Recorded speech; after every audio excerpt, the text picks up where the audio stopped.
Live. Casey. Hello and welcome to MovieBoozer.com Virtual Pubcast Oscar Pregame Edition.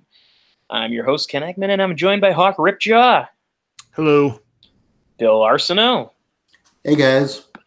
And we're going to go through the Academy Award nominations for 2019. And we're basically what we're going to do is decide what we think the best in each category is.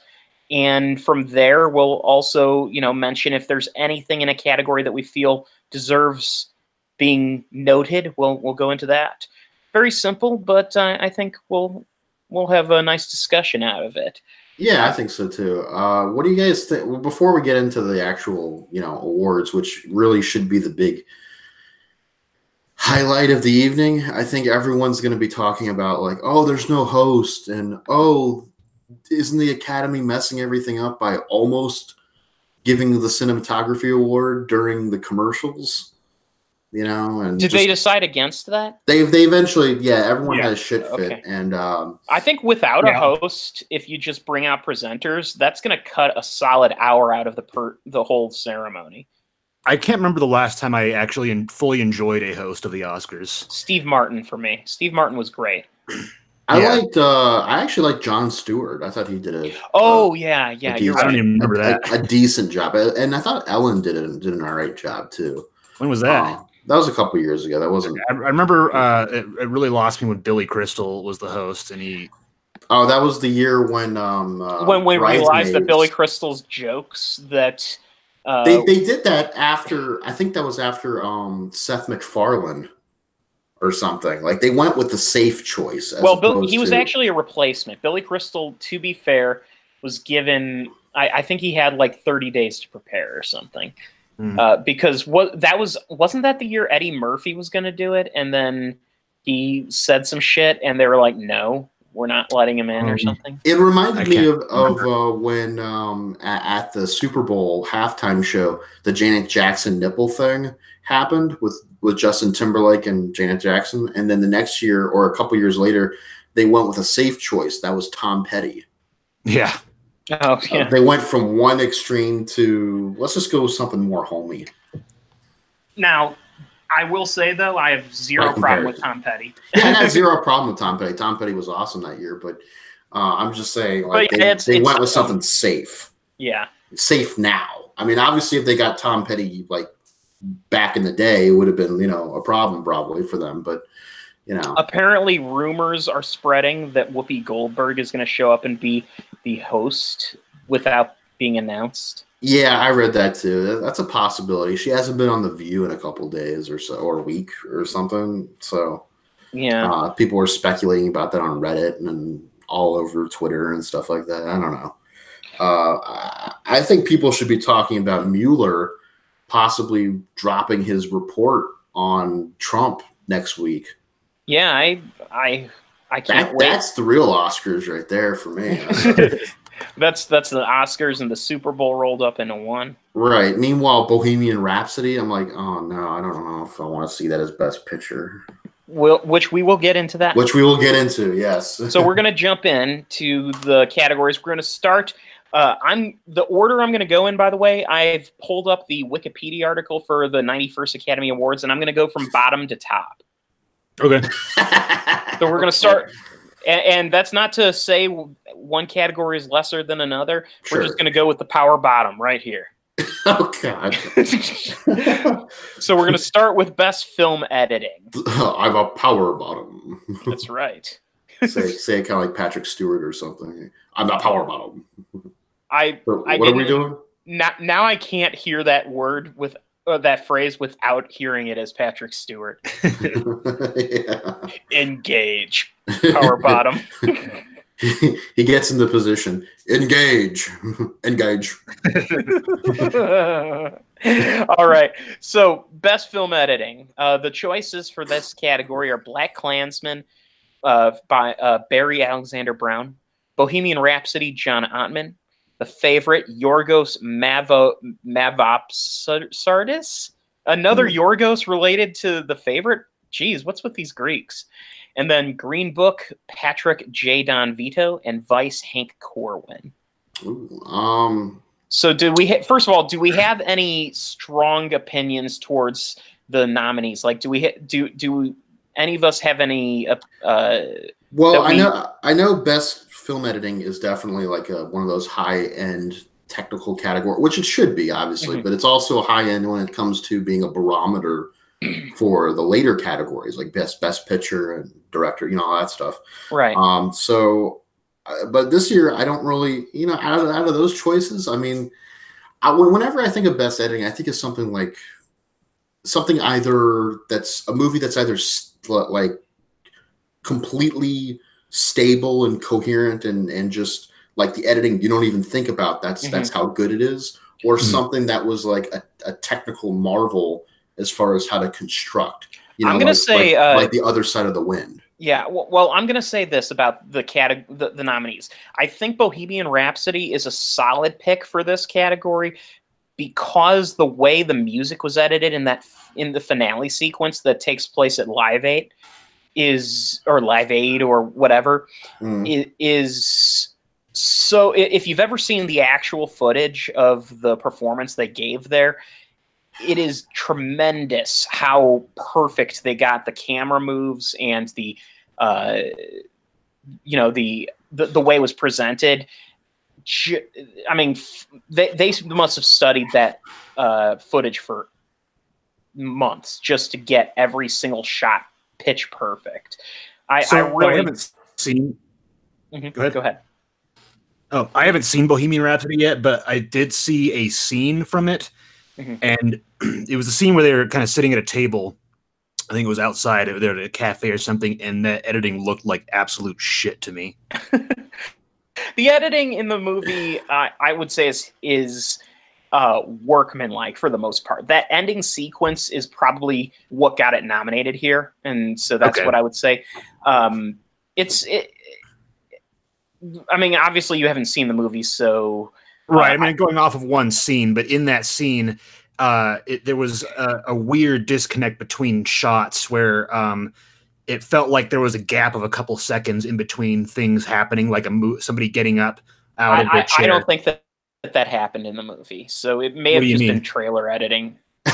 What? I don't recall there being any examples of excruciatingly bad editing in the film. Yeah, so you're wrong, Hawk. Yeah, apparently.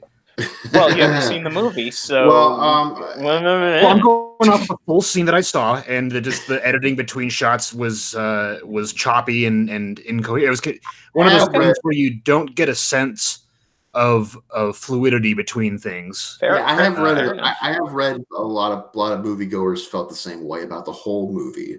Well, not a lot, but I've read some critics saying that. I'm not going to blame the editing for that. I think I think that the staging of scenes, which is more of the director, and of course this movie had quite a directorial nightmare associated. In fact, actually, now that you mention it, Bryan Singer, I have always had a problem with the way he stages his things.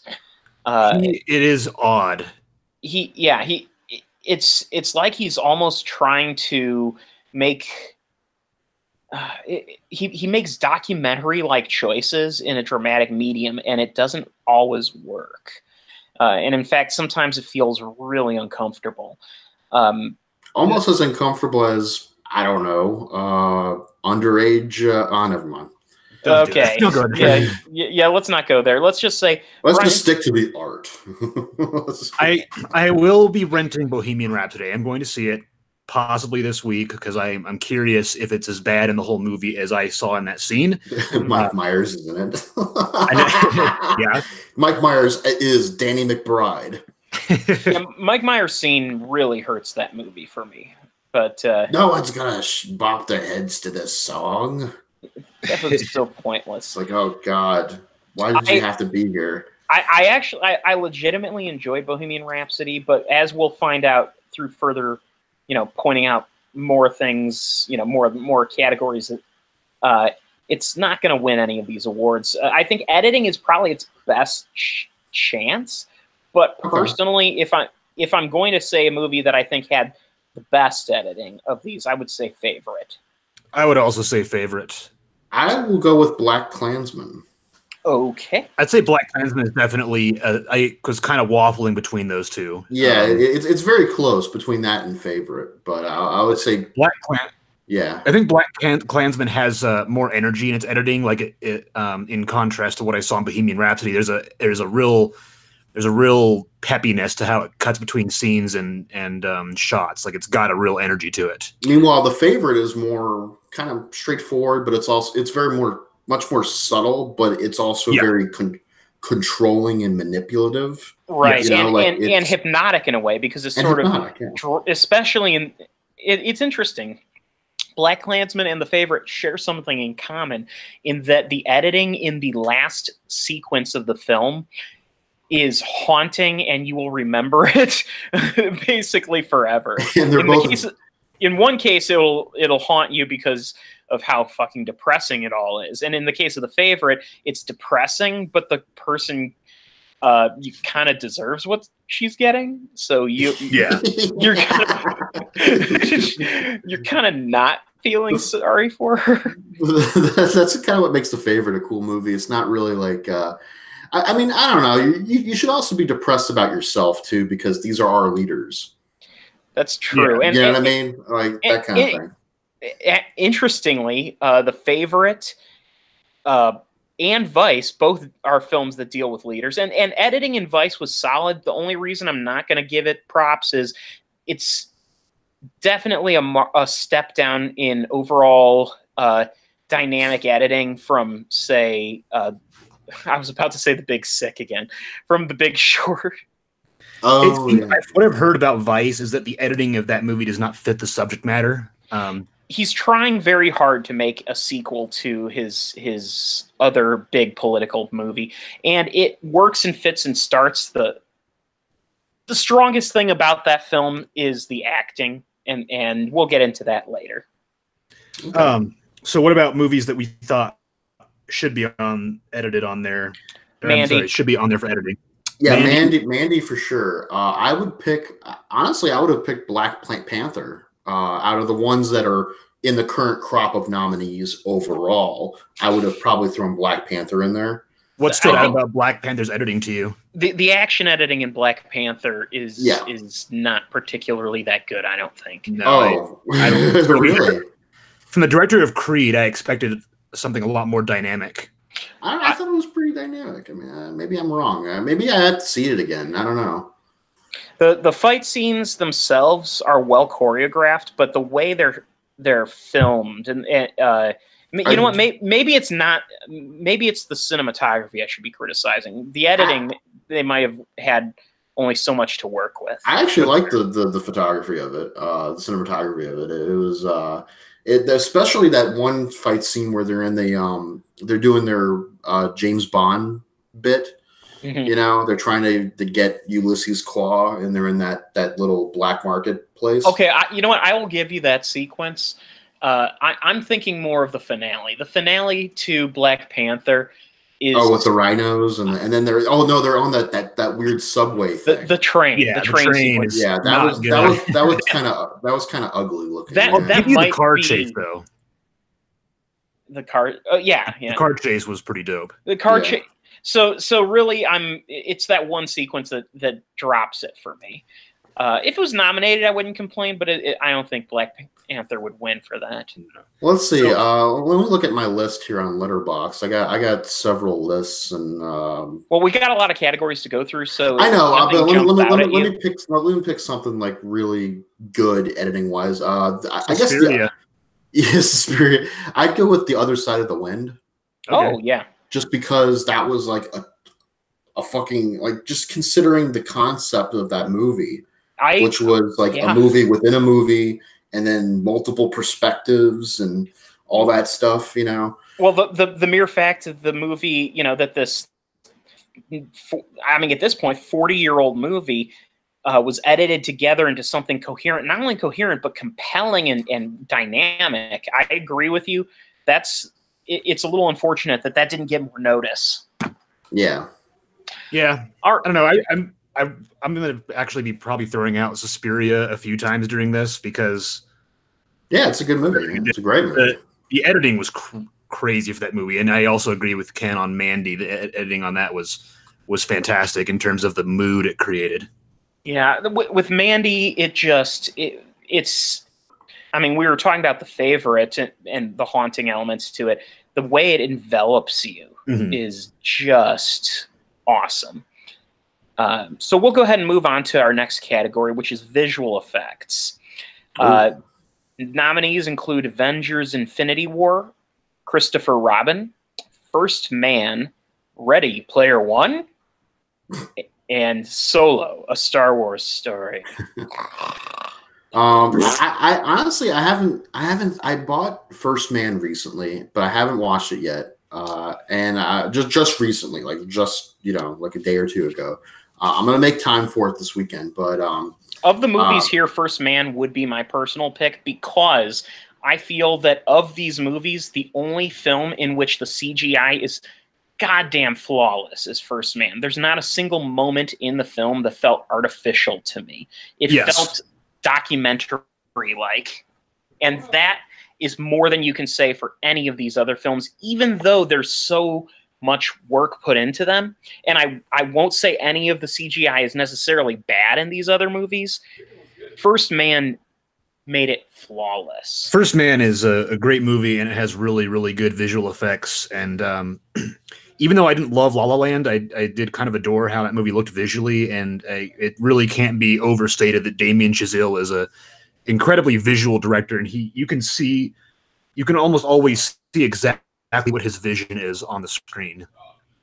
Like, you don't feel like there's any compromise made to what he wanted to put up there. Right. I think Ready Player One had the CGI had a really plasticky look to it. Which the artificiality of it I can forgive because it's set within a video game like mega world, and so that didn't bother me too much because I just figured that was sort of part of the aesthetic.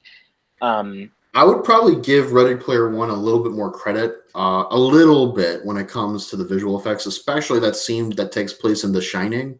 Yeah, that was kind of cool. The way they immerse you into the movies is really neat. Yeah, that was really neat. Even though they were making it, they made The Shining seem much more scarier than it really was. I mean, it was a scary movie, but it wasn't like so fucking frightening that everyone on the planet's going to scream when they see it. Yeah. I will say this. I last year I watched The Shining in a movie theater a few days before Halloween, and I was the only one in that theater, and it got me on edge. So. Well, that's the environment too, because you're the only one in there in a dark room near Halloween. I mean, the setting's just right.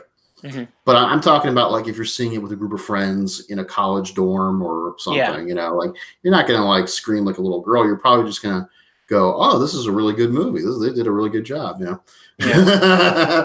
I would give this to. I guess I'm gonna go with the bland choice, which isn't bland at all, but it's kind of not exciting of a choice. Avengers: Infinity War. That's probably gonna win because it just seemed like the movie from just an effects point of view. Like you're not just talking about the performance capture of Thanos and of some of the other characters. You're talking about like the background, the foreground, the middle ground. You're talking about all these different elements going into it to like they shot like the Wakanda sequence.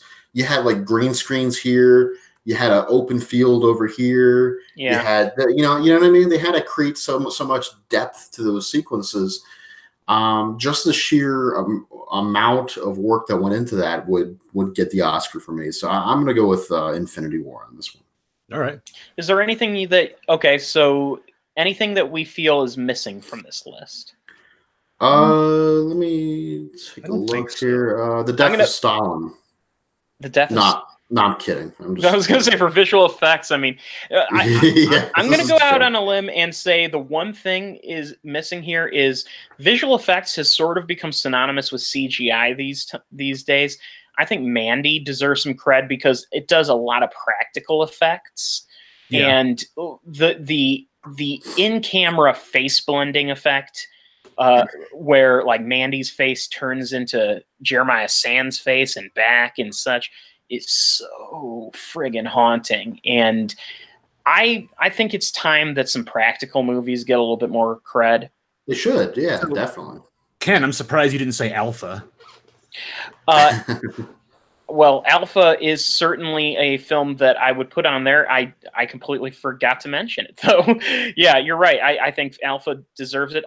Alpha is where I would go for cinematography most of all, because Alpha is the movie that taught me that, and you know, we'll just say this in advance that Alpha is my cinematography pick, and I'll talk about it later when we get to that category. All right. So, makeup and hairstyling. Ooh. I always wonder why they only give 3 choices for this category. It's like they don't give a fuck. There's just pick 3. Whatever. Just give it to Suicide Squad. Nobody's watching this thing anyway. Yeah, no one's watching this fucking thing. Everybody uses makeup and hairstyle to go up and get some more nachos. Yeah. The choices are for Border, which I did not see. Mary Queen of Scots and Vice. I would go with Border.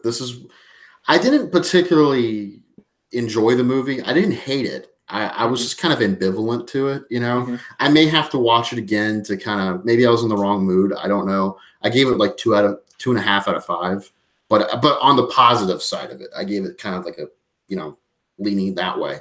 And it's a good movie, but I will give it, when it comes to makeup and hairstyle, incredible credit, because you really did buy these individuals who are in the movie who play, who you think are like, you know, disabled individuals, or they have some kind of chromosome disorder or something.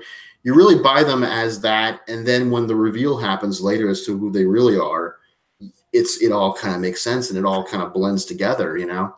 And the makeup jobs they did on them was near flawless. Like I've seen pictures of the actors who play these characters, and I was genuinely shocked. Okay. You know, I was like, oh, this is like better than Christian Bale gaining weight. I will say Christian Bale's makeup job was pretty flawless. I completely bought that he was Chaney, but I'm going to say that that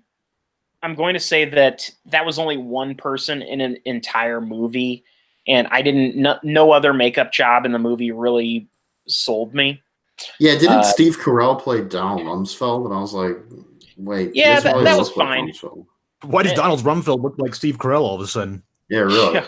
Like, there's nothing wrong with that. Deserve, and Mary Queen of Scots deserves some credit, because they did do intense research into the way, into the makeup and hairstyling that was period accurate. That takes a lot of work. But you know what? I have nothing else to say about this category, because I'm not a makeup or hairstylist. It'll probably end up going to, my guess is Mary Queen of Scots. Oh, you think so? I'm thinking Vice. Vice is the sexy one because of the way, you know, sexy Christian Bale became ugly Dick Cheney. Yeah. And I'm sorry, go ahead. I was going to say, I think Mary Queen of Scots was too unpopular to win this award. It was it's a decent period drama. The problem with Mary Queen of Scots is it's completely bowled over by the fact that The Favorite is a semi-similar concept, which is, you know, two women in a royal court hating on each other. The difference is in Mary Queen of Scots, it's done way too polite for larger audiences. Yeah. The Favorite's very catty. I would. Go ahead. Oh, I was going to say I would have liked to have seen Suspiria again nominated for this category. Yeah, I was just thinking, did you nominate Suspiria for visual effects? Because that had a lot of crazy ass visual effects in it too. I said I was going to, and then I said for editing. Yeah, I did for editing, and then in my mind for visual effects, I was also saying Suspiria. I was like, okay, I don't want to spend this entire podcast with Suspiria's dick in my mouth. Maybe you want to save. Maybe you want to save it for production design or something. Yeah, but you know, like, I could easily see visual effects being good for Suspiria as well. Like that was as far as the senses, it was pretty crazy. But in Suspiria, Tilda Swinton plays 3 different characters, and the other 2 that she plays are completely unrecognizable unless you kind of get a sense that it might be not who it is, but like. It feels almost like a flex move just to have her play these characters, but the makeup on her is very, very good for the other two characters. And there's also a prosthetic involved in one of the characters that we never see. You never see. It's just there for the sake of the character. It's there for the actress to use. I guess it's not that big of a secret. Ken, in Suspiria, there's an elderly male doctor played by Tilda Swinton as well. And they gave her prosthetic dick and balls just for the hell of it. Hey, they did that to what's her name for The Assignment. Mm-hmm. Yeah, except they showed it, and showed it, and I remember The Assignment is Michelle Rodriguez demanded a massive dong. Like she's like, I want that shit to be 8 inches or whatever. It's Walter Hill, so of course it's going to be big. Which, by the way, speaking of Walter Hill, I just want to do a quick aside. I noticed that Southern Comfort is now on Amazon Prime. If you've never seen it, see it. Okay. Do you know what it's about, Billy? No. I'll just make this really quick. Southern Comfort is about a group of National Guardsmen who are in the bayou, the Louisiana bayou, and they're on maneuvers, and they see some, some Cajun, just country people, and they fire at them to scare them off. Turns out that's not a good idea. No. So not at all. So basically the entire film is these National Guardsmen being just terrorized because they were sent on maneuvers. They have fake ammunition. Well, the Cajun people in the bayou carry actual ammunition. They have to. That where they live is pretty rough, Oh yeah. So it's a tense thriller. I highly recommend it. So I know that's not crime wise rough. I mean like rough, like it's out in the country rough, Yeah, total aside, I know, but I just had to mention it since that it's one of my favorite Walter Hill movies, and it's been unavailable streaming for a long time. I've been trying to get it. So anyway, best costume design is our next category. The choices are Mary Queen of Scots, Mary Poppins Returns, The Favorite, Black Panther, and The Ballad of Buster Scruggs. Ooh. I would say The Favorite. Yeah, I'd probably go with The Favorite as well. Although I'm leaning to Black Panther. Black Panther's costume design was really special. That really the whole Afrofuturism motif they went with. That blends really over with production design and so many other categories. But the costumes even. But the costumes were great. Yeah, definitely. I would say, though, my personal pick of these would be The Ballad of Buster Scruggs. Being a Western fan, it was so fascinating to see a film that had so many different types of, different choices made in terms of costuming. You had the old, like, Audie Murphy Western style where, Buster Scruggs is this clean-cut cowboy. And then you have that mixed with things like Stephen Root draped in metal pans. Pan shot! I mean, that costume alone, that pan costume is amazing. It made no sense, but whatever. It's like he was just waiting for someone to come out and rob him. I think that's kind of the insinuation of it, is that he lives for this. Yeah. Crazy business. So yeah, that's my personal pick. As to like, so what's your Hawk? What's your? Would you say The Favorite or? I would say The Favorite, but then I was thinking Black Panther as well. Although I think Black Panther's strength lies more in its production design than its costuming. Okay. I liked the. I think the reason The Favorite sticks in my mind for costume design is that Nicholas Holt's character in the just absurdly flamboyant get up that he has throughout most of the movie. Oh yeah, that's true. It was hysterical. Even though I'm assuming it was also period accurate, but it is. He I've really leaned. Yeah, I mean his character and his other male friend character really leaned into how fucking stupid they looked. Yeah. So yeah, that would it's kind of a toss up for me between those two. Yeah, I'd be happy with either one. Although I am assuming that Mary Poppins Returns will probably win it though. That had the most standard costume design. I think, you know what? I don't think Mary Poppins Returns has a chance of winning it. I think it's too I think it's too evocative of the original film. They really didn't do anything too new. And that's why it's going to hit a chord with the Academy voters. We'll see. Maybe. That's true. We'll see. I don't have any sleepers that I'd like to throw in for costume design. I think, I'm rooting for Buster Scruggs for this personally. Actually, here's a sleeper for you. Sorry to bother you. For costume design? Yeah. Like for the horses or the his girlfriend's for Tessa Thompson's shit. Yeah. Wild dresses, yeah. She's got the outfit that has the sculpted black hands over her breasts and her crotch. Yeah. she's reading passages that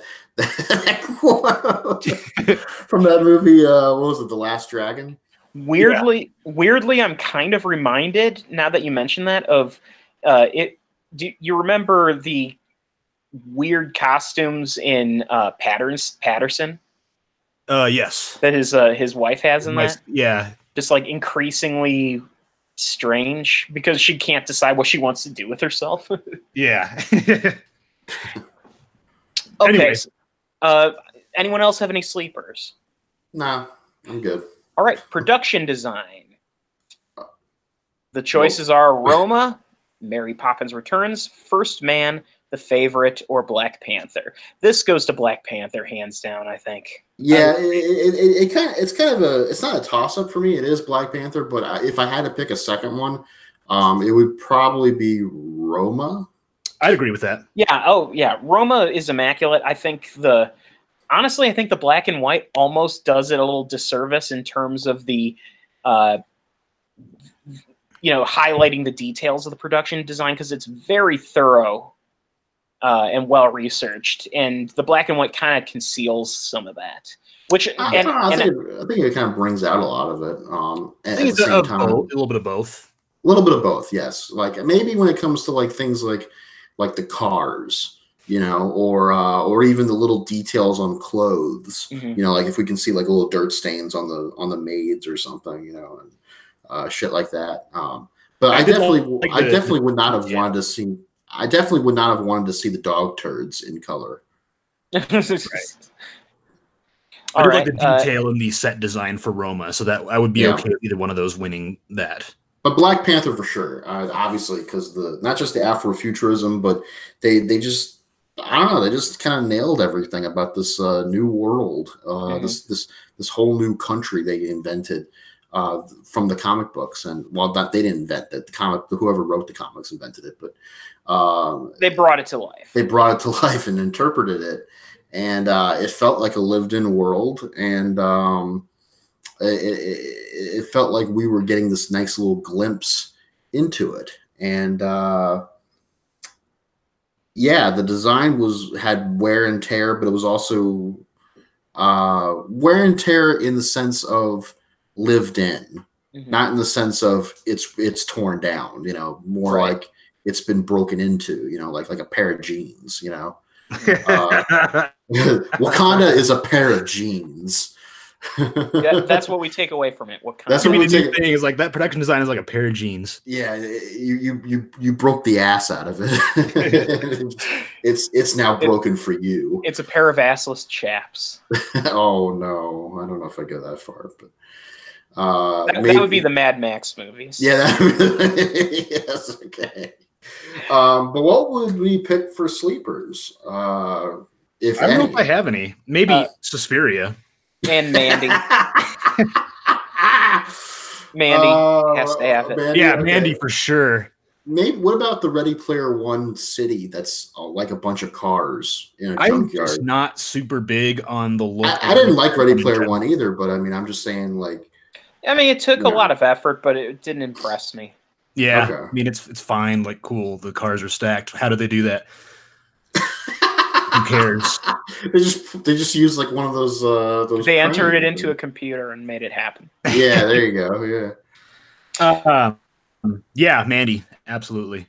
All right, best cinematography. Ooh. The nominees are Cold War, The Favorite, Never Look Away, Roma, and A Star Is Born. Never Look Away. I've not heard of that one either. Is that a documentary or is that? It's a German movie, and I don't know anything about it other than me neither. I'm a interested. name. Whenever the Academy does something like that, I'm interested. I want to see more. What were the nominees again? Cold War, Don't Never Look Away. Roma, A Star Is Born, The Favorite. Oh well, Roma's taking it. I think so.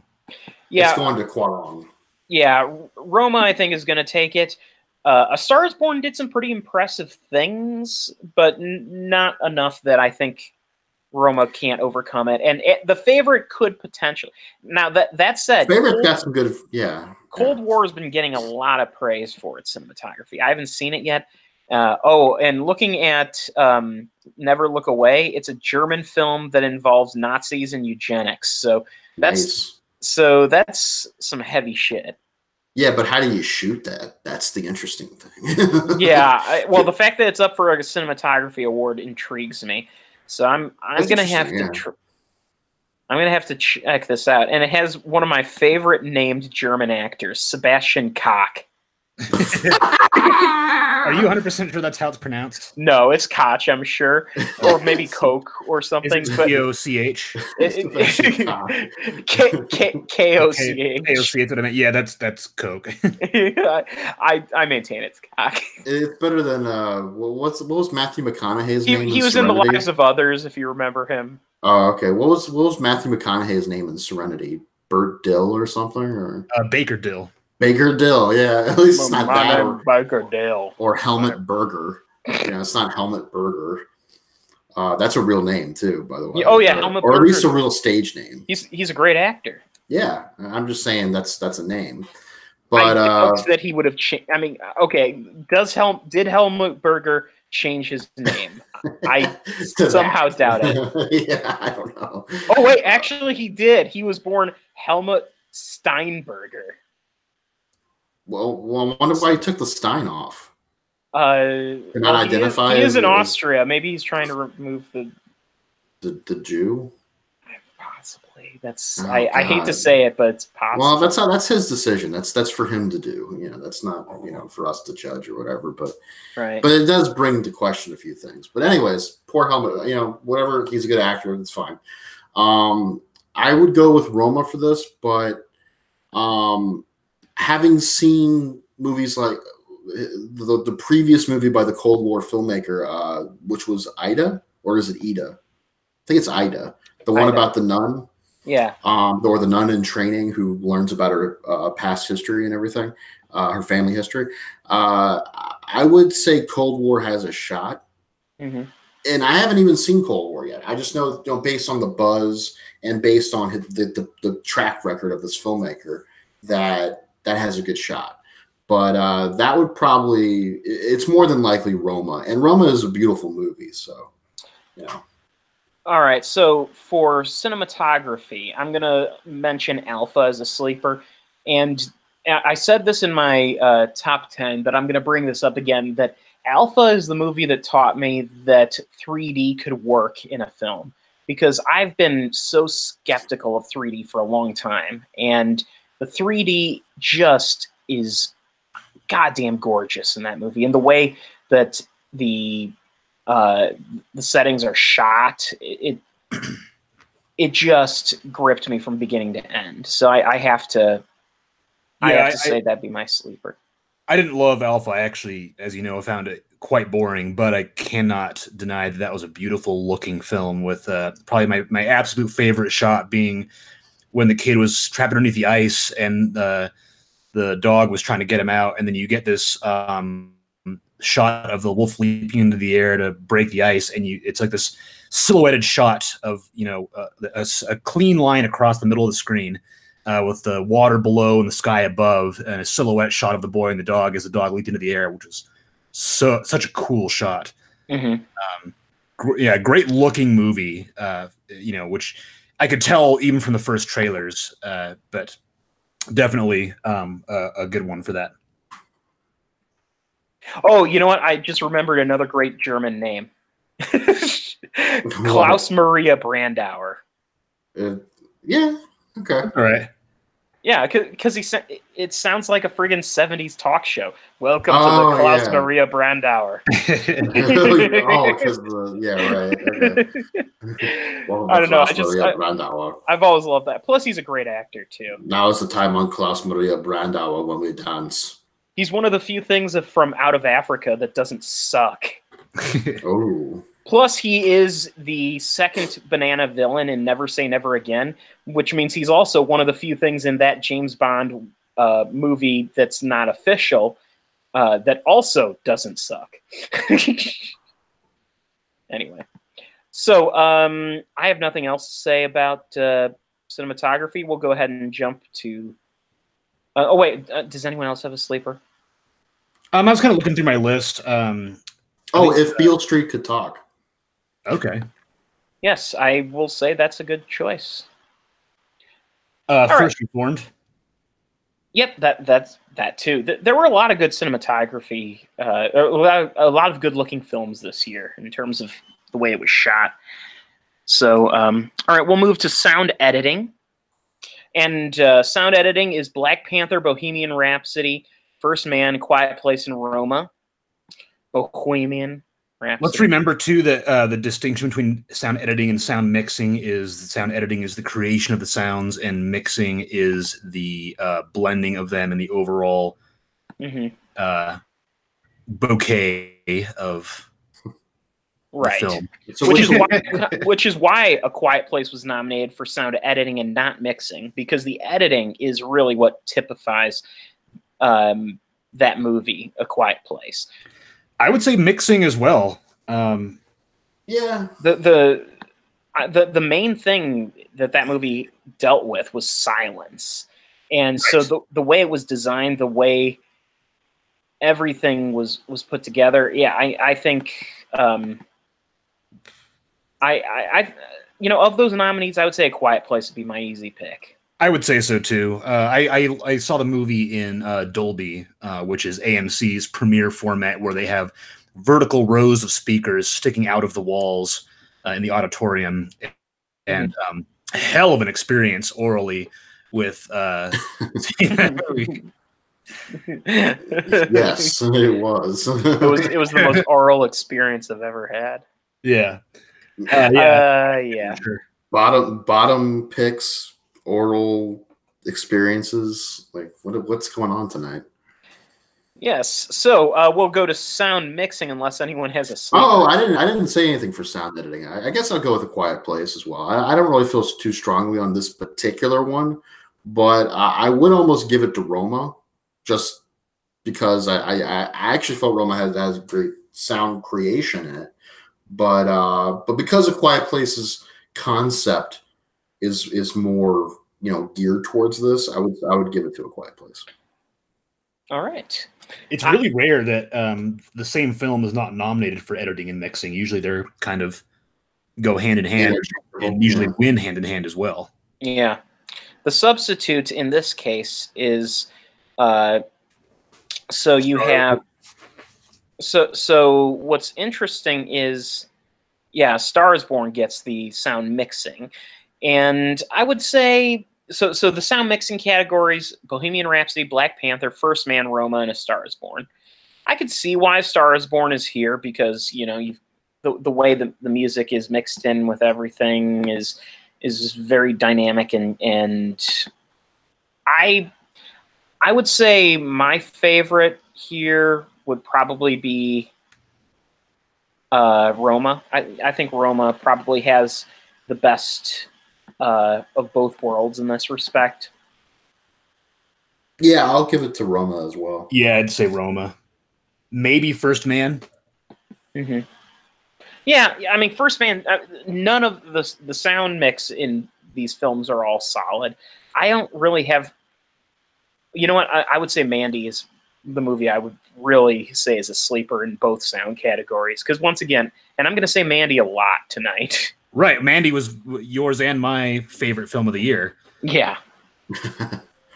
It's just the full package. It really is the full package. Yeah, now we talked about packages.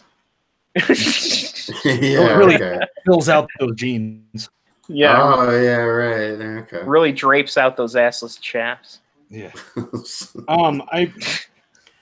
A part of me, I can't really explain why. A part of me really wants to say Mission Impossible Fallout for either editing or mixing. Because I think mixing probably because that movie had a great sound mix, and it's just such a fucking awesome experience. It's bombastic, isn't it? Oh yeah, I mean, I wasn't lying. I still stick to my guns when I say this is probably the best action flick since Mad Max Fury Road. Yeah, no, I'd probably go with that. I mean, as far as like you said, action flicks. I wouldn't say it's better, but yeah, it's the best sense. Right, yes. right. I would say Fury Road is still better in terms of its world building, but Mission Impossible Fallout had such a surprising grasp on character and theme, along with everything else. It really nailed a lot of bullet points. Oh, by the way, quick time-saving command decision. Let's go ahead and skip the short film conversations. Okay. Okay. Because let's save those for commercial. Yeah, let's save those for commercial. I also haven't seen any of the. Well, no, I'm sorry. I saw Roma, but I haven't seen any of the other foreign language films. But we can talk that if you've seen more.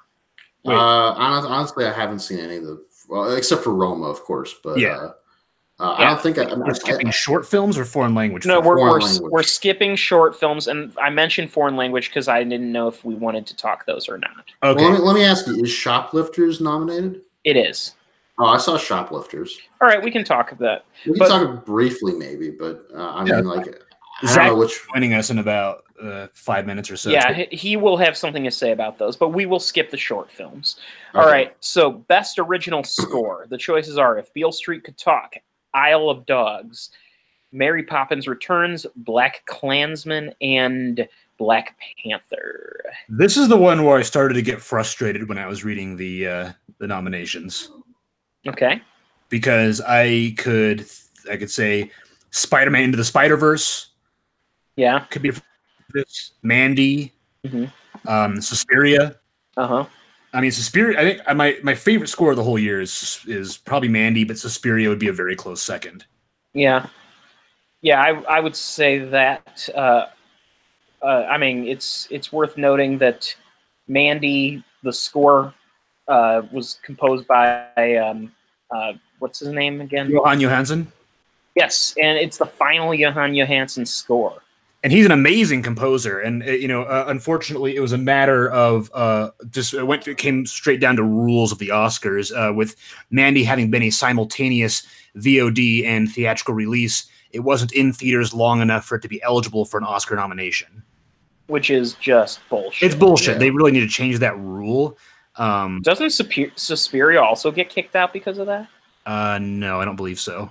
Oh, I think it actually had a little bit of a theatrical rollout first. What, Suspiria? Yeah. Suspiria had a full theatrical rollout. I couldn't rent that movie or buy it on VOD until months after it came out. Yeah. Okay. All right. So yeah, because I think Suspiria is such an insane horror film that's not really the Academy's cup of tea. I would say of the nominated films here, If Beale Street Could Talk would probably be my personal favorite score. I like the jazz that goes, the jazz beat that goes to it. I think it perfectly complements the mood of the movie. Yeah, I agree. Nicholas Britell is his name, which he's done as a composer a lot of interesting stuff. I mean, he actually also did Vice, which is interesting. But he did The Big Short and Moonlight. He also did Whiplash as producer, but not composer, which is something that's kind of confusing me right now because I totally, until a second ago, thought he did the music. Oh, well. But, yeah, so I would say Isle of Dogs had an interesting score, too. Yeah. So Isle of Dogs I think out of all of these, Isle of Dogs might be my personal favorite. Yeah, they're both solid. As to sleepers, we've already kind of covered, some of the favorites there. Does anyone have any other thoughts? I mean, maybe Blind Spotting. Hmm. Or Sorry to Bother You. Sorry to bother you would be, yeah, I would have. Or the other side of the wind had a good score. That's true. Also jazzy. Yeah. Yes. I thought it was interesting that the the death of Stalin had a pretty good, pretty funny one. It was very profound when it came to at least to the comedic punches that the music was really hammering home. But that's just like a little aside. All right, so we'll go ahead and jump to Best Original Song. So the choices are All the Stars from Black Panther, the Kendrick Lamar, Mark Spears, blah, blah, blah. I'm not going to name all. There's like 10 names here. I'll Fight from RBG. The Place Where Lost Things Go from Mary Poppins Returns. Shallow from A Star Is Born. And When a Cowboy Trades His Spurs for Wings from The Ballad of Buster Scruggs. My heart goes to Ballad of Buster Scruggs, but it'll probably be, Shallows. It'll probably be Shallow. Shallow, I admit. That was a good song. So I mean, it is. It's a song that I legitimately would listen to, like, out of the context of the movie. Yeah. And yeah. And I think that's the only song here that I would. So, yes, I'll give you that. Maybe Buster Scruggs just for kicks, but unless Surly Joe had been nominated, Surly Joe, from Buster Scruggs. That's true. I will say though, and once again, it comes down to the single best original song of the year has to be "Amulet of the Weeping Maze" from Jeremiah Sand. Yeah, at least creative, the best creative original song. Like that has such a backstory. Yeah, it's all about him. You wrote a song about you? Like what? Here's the thing, though. It's as like pastiche parodies go, it just so hardcore nails a very obscure subgenre, which was 70s psychedelic prog folk. And I happen to be a person who listens to some of that shit, and I can tell when they're just nailing the pretentious aspects of it, which totally, I mean, that the music from that time period was very self-important. And I like it because of that. That's sort of part of why I enjoy it. The Jeremiah Sand part, just perfect. Yeah, right. The whole movie is so close to perfect. Yeah.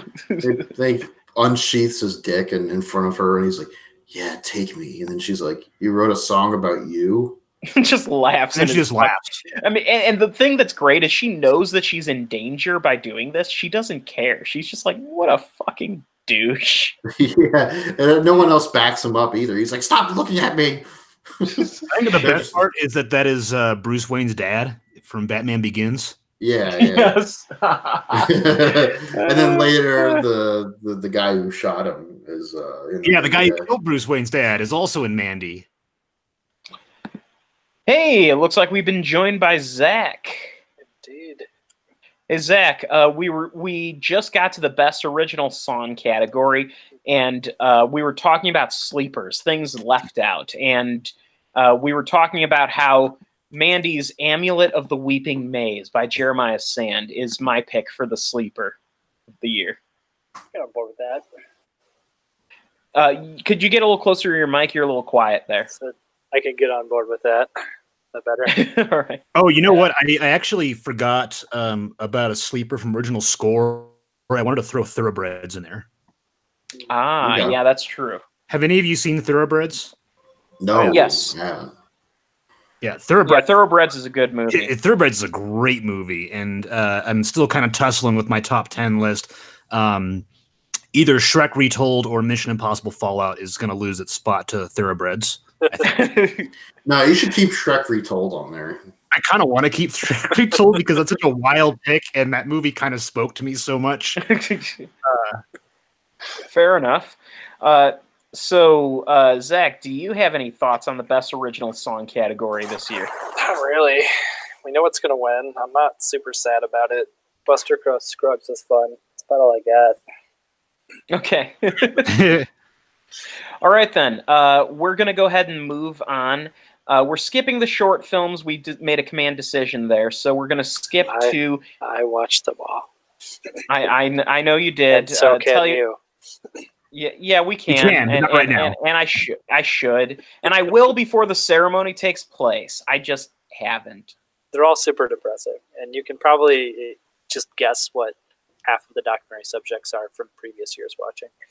Yeah, well, to be perfectly honest, the whole live-action short film category has done nothing but just sicken me the last few years because it's always the same pretentious shit. Mm-hmm. Yeah. That one with the lady in the train. Do you remember that one, God, Zach? that was so bad. There's some bad ones. That killed me. Yeah. That killed me. I wanted to just murder that filmmaker. Not really, but like I could have, like in the moment. Just like I would be all of the short films. Yeah, you could have tried. Yeah, I probably would have lost.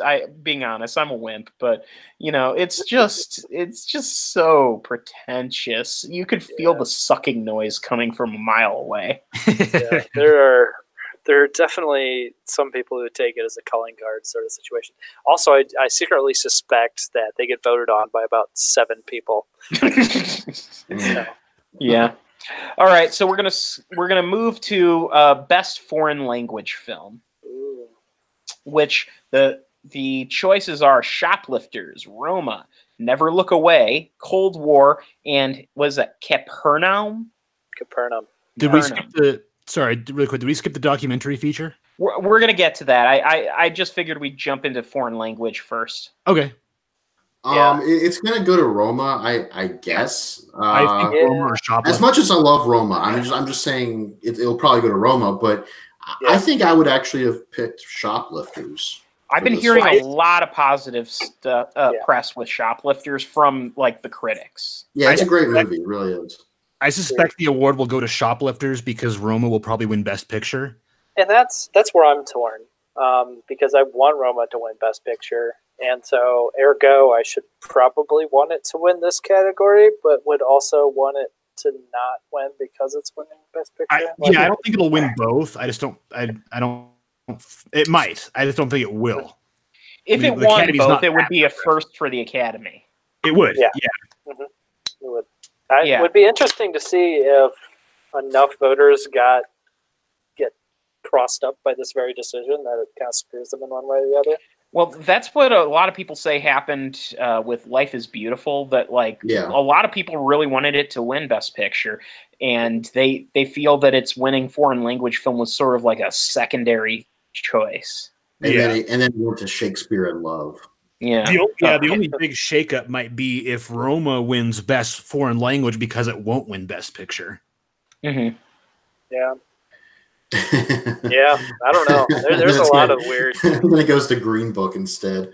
Yeah, Black Panther. Best foreign language film goes to. Actually, I wouldn't be. Well, we'll get into Best Picture, but there's a lot of weird scenarios that could play out. A lot of weird ones. Interesting. Yeah. Continuing the trend of how weird the universe is getting in the past couple of years, like the Oscars this year are truly anybody's guess. Yeah. So does anyone have any foreign language films that they, sleepers that aren't here that should be in your mind? Let me look at my list because I don't remember seeing too many foreign language films. Yeah, I would probably pick the documentary movie Cannibal, which I don't know if it technically is.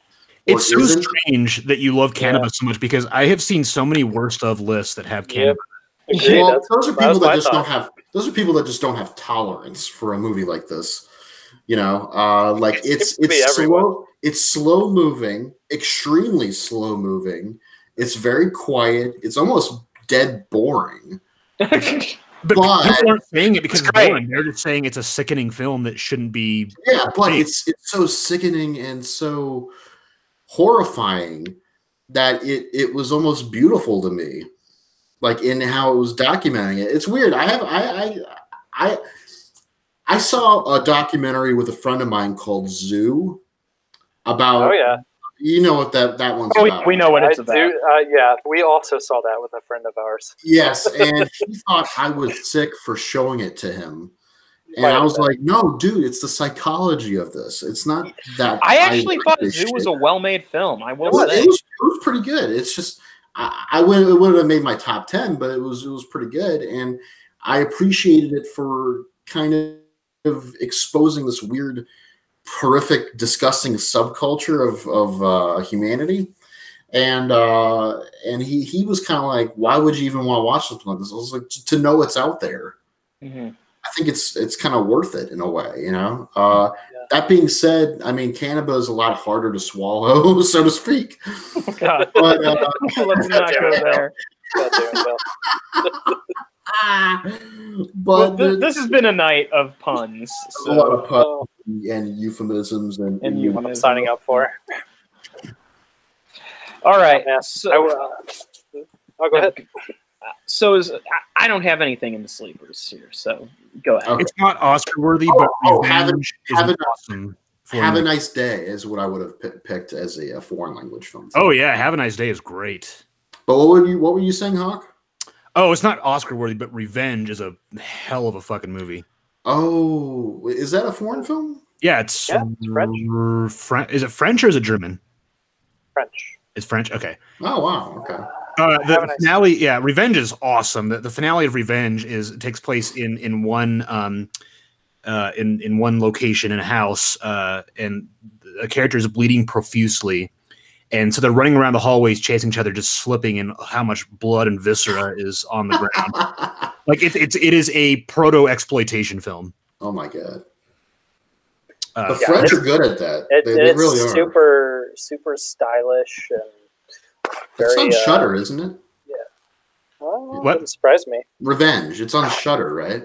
I believe so. Yeah, I'm gonna have to check that out. It's fucking awesome. You gotta see it and let me know what you think. Okay, all right. Heartily seconded. All right. Well, let's go to the documentary category. I never talked, and I have so much to say. Oh yeah, what? Let's y'all in a hurry. No, I mean.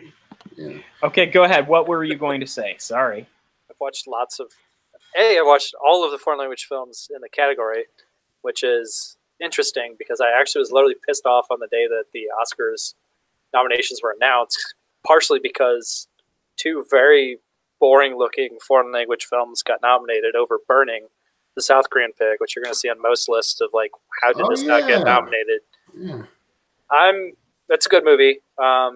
I'm not as torn up about that as other people that missed. But then I subsequently did see Capernaum, which is supposed to be like a miserablist social issues drama from Lebanon that actually is really good. Nadine Labaki is probably kind of going to arc on her own sort of little like Boyhood, 400 Blows sort of progression with this young actor because he's such a goddamn fine. Mm-hmm. Worth watching. And then Never Look Away is a over 3-hour German film about a modern artist by Florian Henkel von Donnerschmidt? Donnersmarck. Donnersmarck. The guy who did The Lives of Others. Exactly. He did The Lives of Others. Oh, I was going to say that Never Look Away sounds as dreary as The Lives of Others, which is... Yep. The also Lives of Others like just built a cocoon of misery around your... This isn't as bad.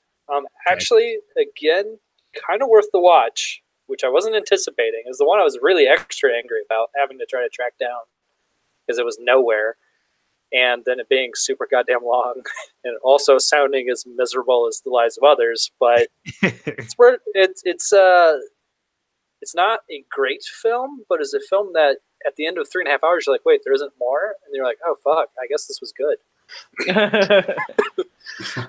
So definitely worth watching those two. And then a shout out to a movie called Microhabitat, which is another Korean film that might be a little harder to track down, but really quality little art house find that I think a Bill Arsenault would get a lot out of. Oh, all right. Microhabitat, Bill. Microhabitat. Okay. Yep. All right, now we'll get to the documentary category. The nominees are Free Solo, Hale County this evening, Minding the Gap, Of Fathers and Sons, and RBG. I I want Hale County to win. Great film. I loved it. I felt like it was. You could tell it was done by someone who hadn't really done a movie before, but that was kind of a plus in this case because they didn't really know the rules, so everything was on the table for them to experiment with. Did you catch it? Did you catch it on the PBS? No. I was given a screener of it. I contacted them directly, and they were like, "Yeah, here you go." I was like, "All right, thank you," and I covered it because it was being shown in New Orleans, and it was just this wonderful movie. And I love documentaries that kind of work as a narrative, almost like it could very well be a standard fiction movie, but then you realize, oh, this is actually capturing real shit, like there's no narrator, there's none of that, it's almost as if they're talking to themselves, and it's just kind of weaving in and out of lives, and the ghosts of the southern horror. I've heard some Charles Burnett comparisons. Yeah, there's some of that. Oh, yeah. There's a little bit of that going on. Yeah, definitely. There's also like photo collage work done in this movie. There's a lot of there's some really cool groovy special effects when it comes with like overexposures, underexposures, things like that. He's a photographer. It's a photographer who did this movie, and that definitely shows. I haven't seen Minding the Gap yet, so I can't speak to that, but I wouldn't be disappointed if it won. Minding the Gap's another Bill movie, I think. It's a Bill movie? Okay. All right. Bill movie. It's on Hulu, yeah. Yeah, Minding the Gap is actually not too far from Kinless neck of the woods. Yeah, it's set in Rockford, Illinois. Mm-hmm.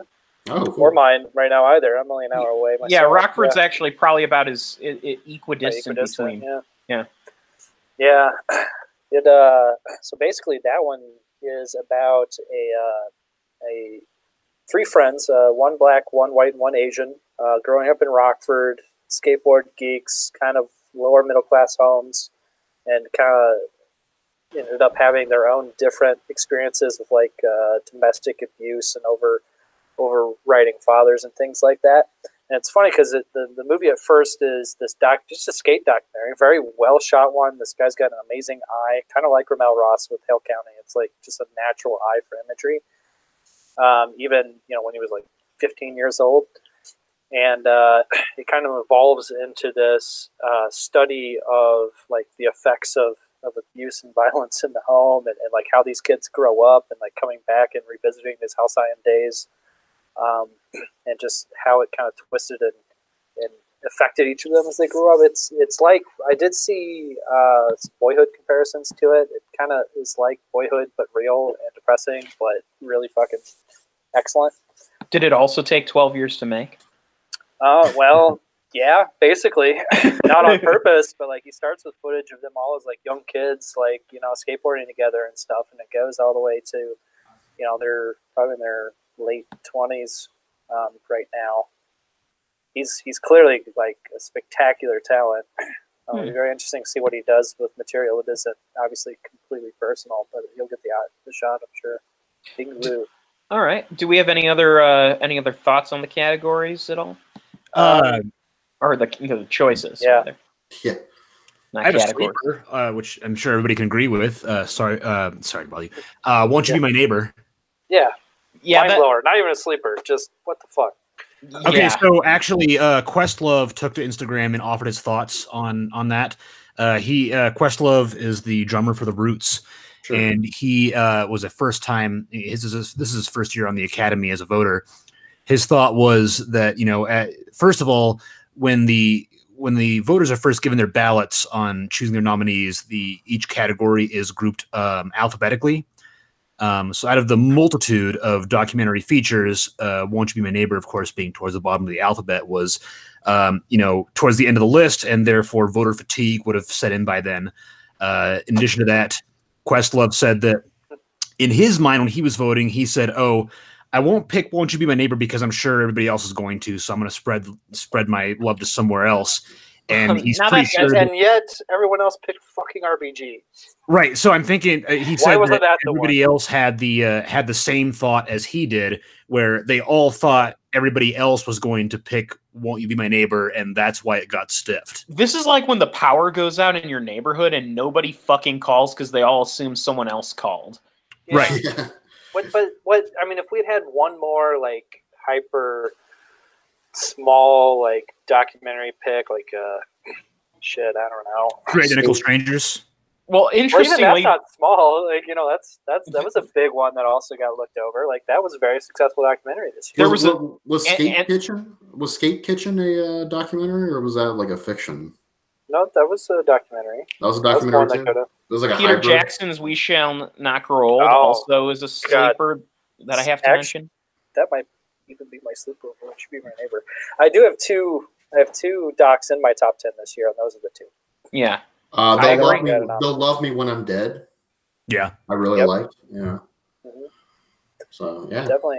All right. I mean, part of it might just be saturation of just so many good ones. I think you're probably right that people just assume that we get picked. That still doesn't explain to me why the perfectly, absolutely fine vanilla RBG gets picked over the best documentary of the last 7 Because years. it's RBG and she's going to either retire or die soon, and people are want that exposure. Yeah, it's. I will say the movie Has does. it already. The one thing it does is it reminds people of the fact that if she goes during the Trump era, we are literally going to see the destruction of the Supreme Court as we know it. So everybody I mean, pray for yeah, her. yeah, What are we supposed to exactly. do about that? Does that not make it the most depressing documentary of the fucking bunch? It makes it the most timely. Yeah. I honestly believe that the Supreme Court will cease to be a functioning institution if another Trump pick gets in there. We'll see. You're not wrong. Politics. All right. Yeah. Best animated feature film. The nominees are Incredibles 2, Isle of Dogs, Mirai. That was terrible. Mirai? Right. Mirai? Mhm. Ralph Breaks the Internet. And fuck it, we're all going to say Into the Spider-Verse, right? Oh, yeah. Yeah, I I, mean- think so. But Is there Mir- anyone Mir- who thinks that...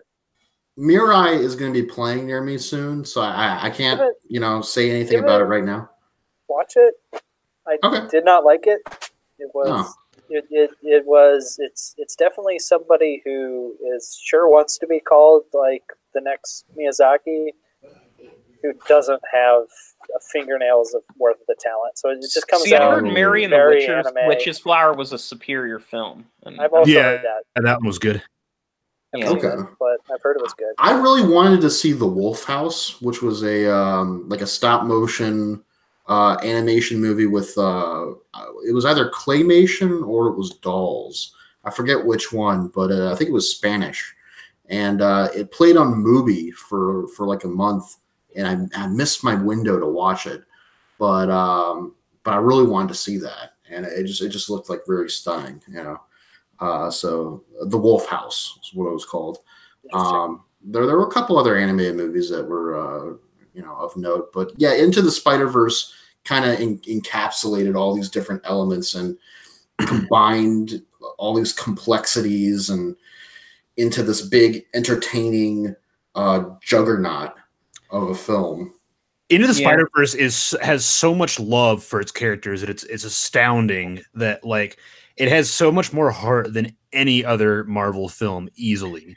It's right up there with Spider-Man 2, actually. I would it like took it me better. a few days, but I would say that it is superior to this is the best Spider-Man movie. I think this is the best superhero movie I've ever seen, honestly. It's probably the more I best think superhero about movie it. ever. Yeah. Yeah. It's Well, so damn good, and it looks great, and it has so many ideas, and I love how it grapples with grief and character, and it's got great comedy. It's the animation style. It's got a lot of different animation styles that kind of mesh together, but are still kind of under the same umbrella of style. And I already put in my hat for the my sleeper for best original score from Daniel Pemberton. Mm-hmm. It is an incredible film, and if Incredibles 2 wins, I'm going to be extremely disappointed. I think I'm going to go out on a limb and say if Incredibles 2 wins, then Pixar must be greasing palms. Yes. Or greasing something. They're greasing something. Well, John Lasseter's gone now, so. So it's not that. Yeah, it can't be that. That would be sweaty palms. That era is over. He just has his own sweaty palms. It's his new animation studio. You're gonna hug me, goddammit! No, he's with Skydance now, so that's yeah. And that's already making unpleasant waves. Yep. Yeah. All right. So speaking of unpleasant waves, I don't know. We're gonna go with adapted screenplay. Oh. So adapted screenplay: Ballad of Buster Scruggs, Black Klansman, Can You Ever Forgive Me, If Beale Street Could Talk, and A Star Is Born.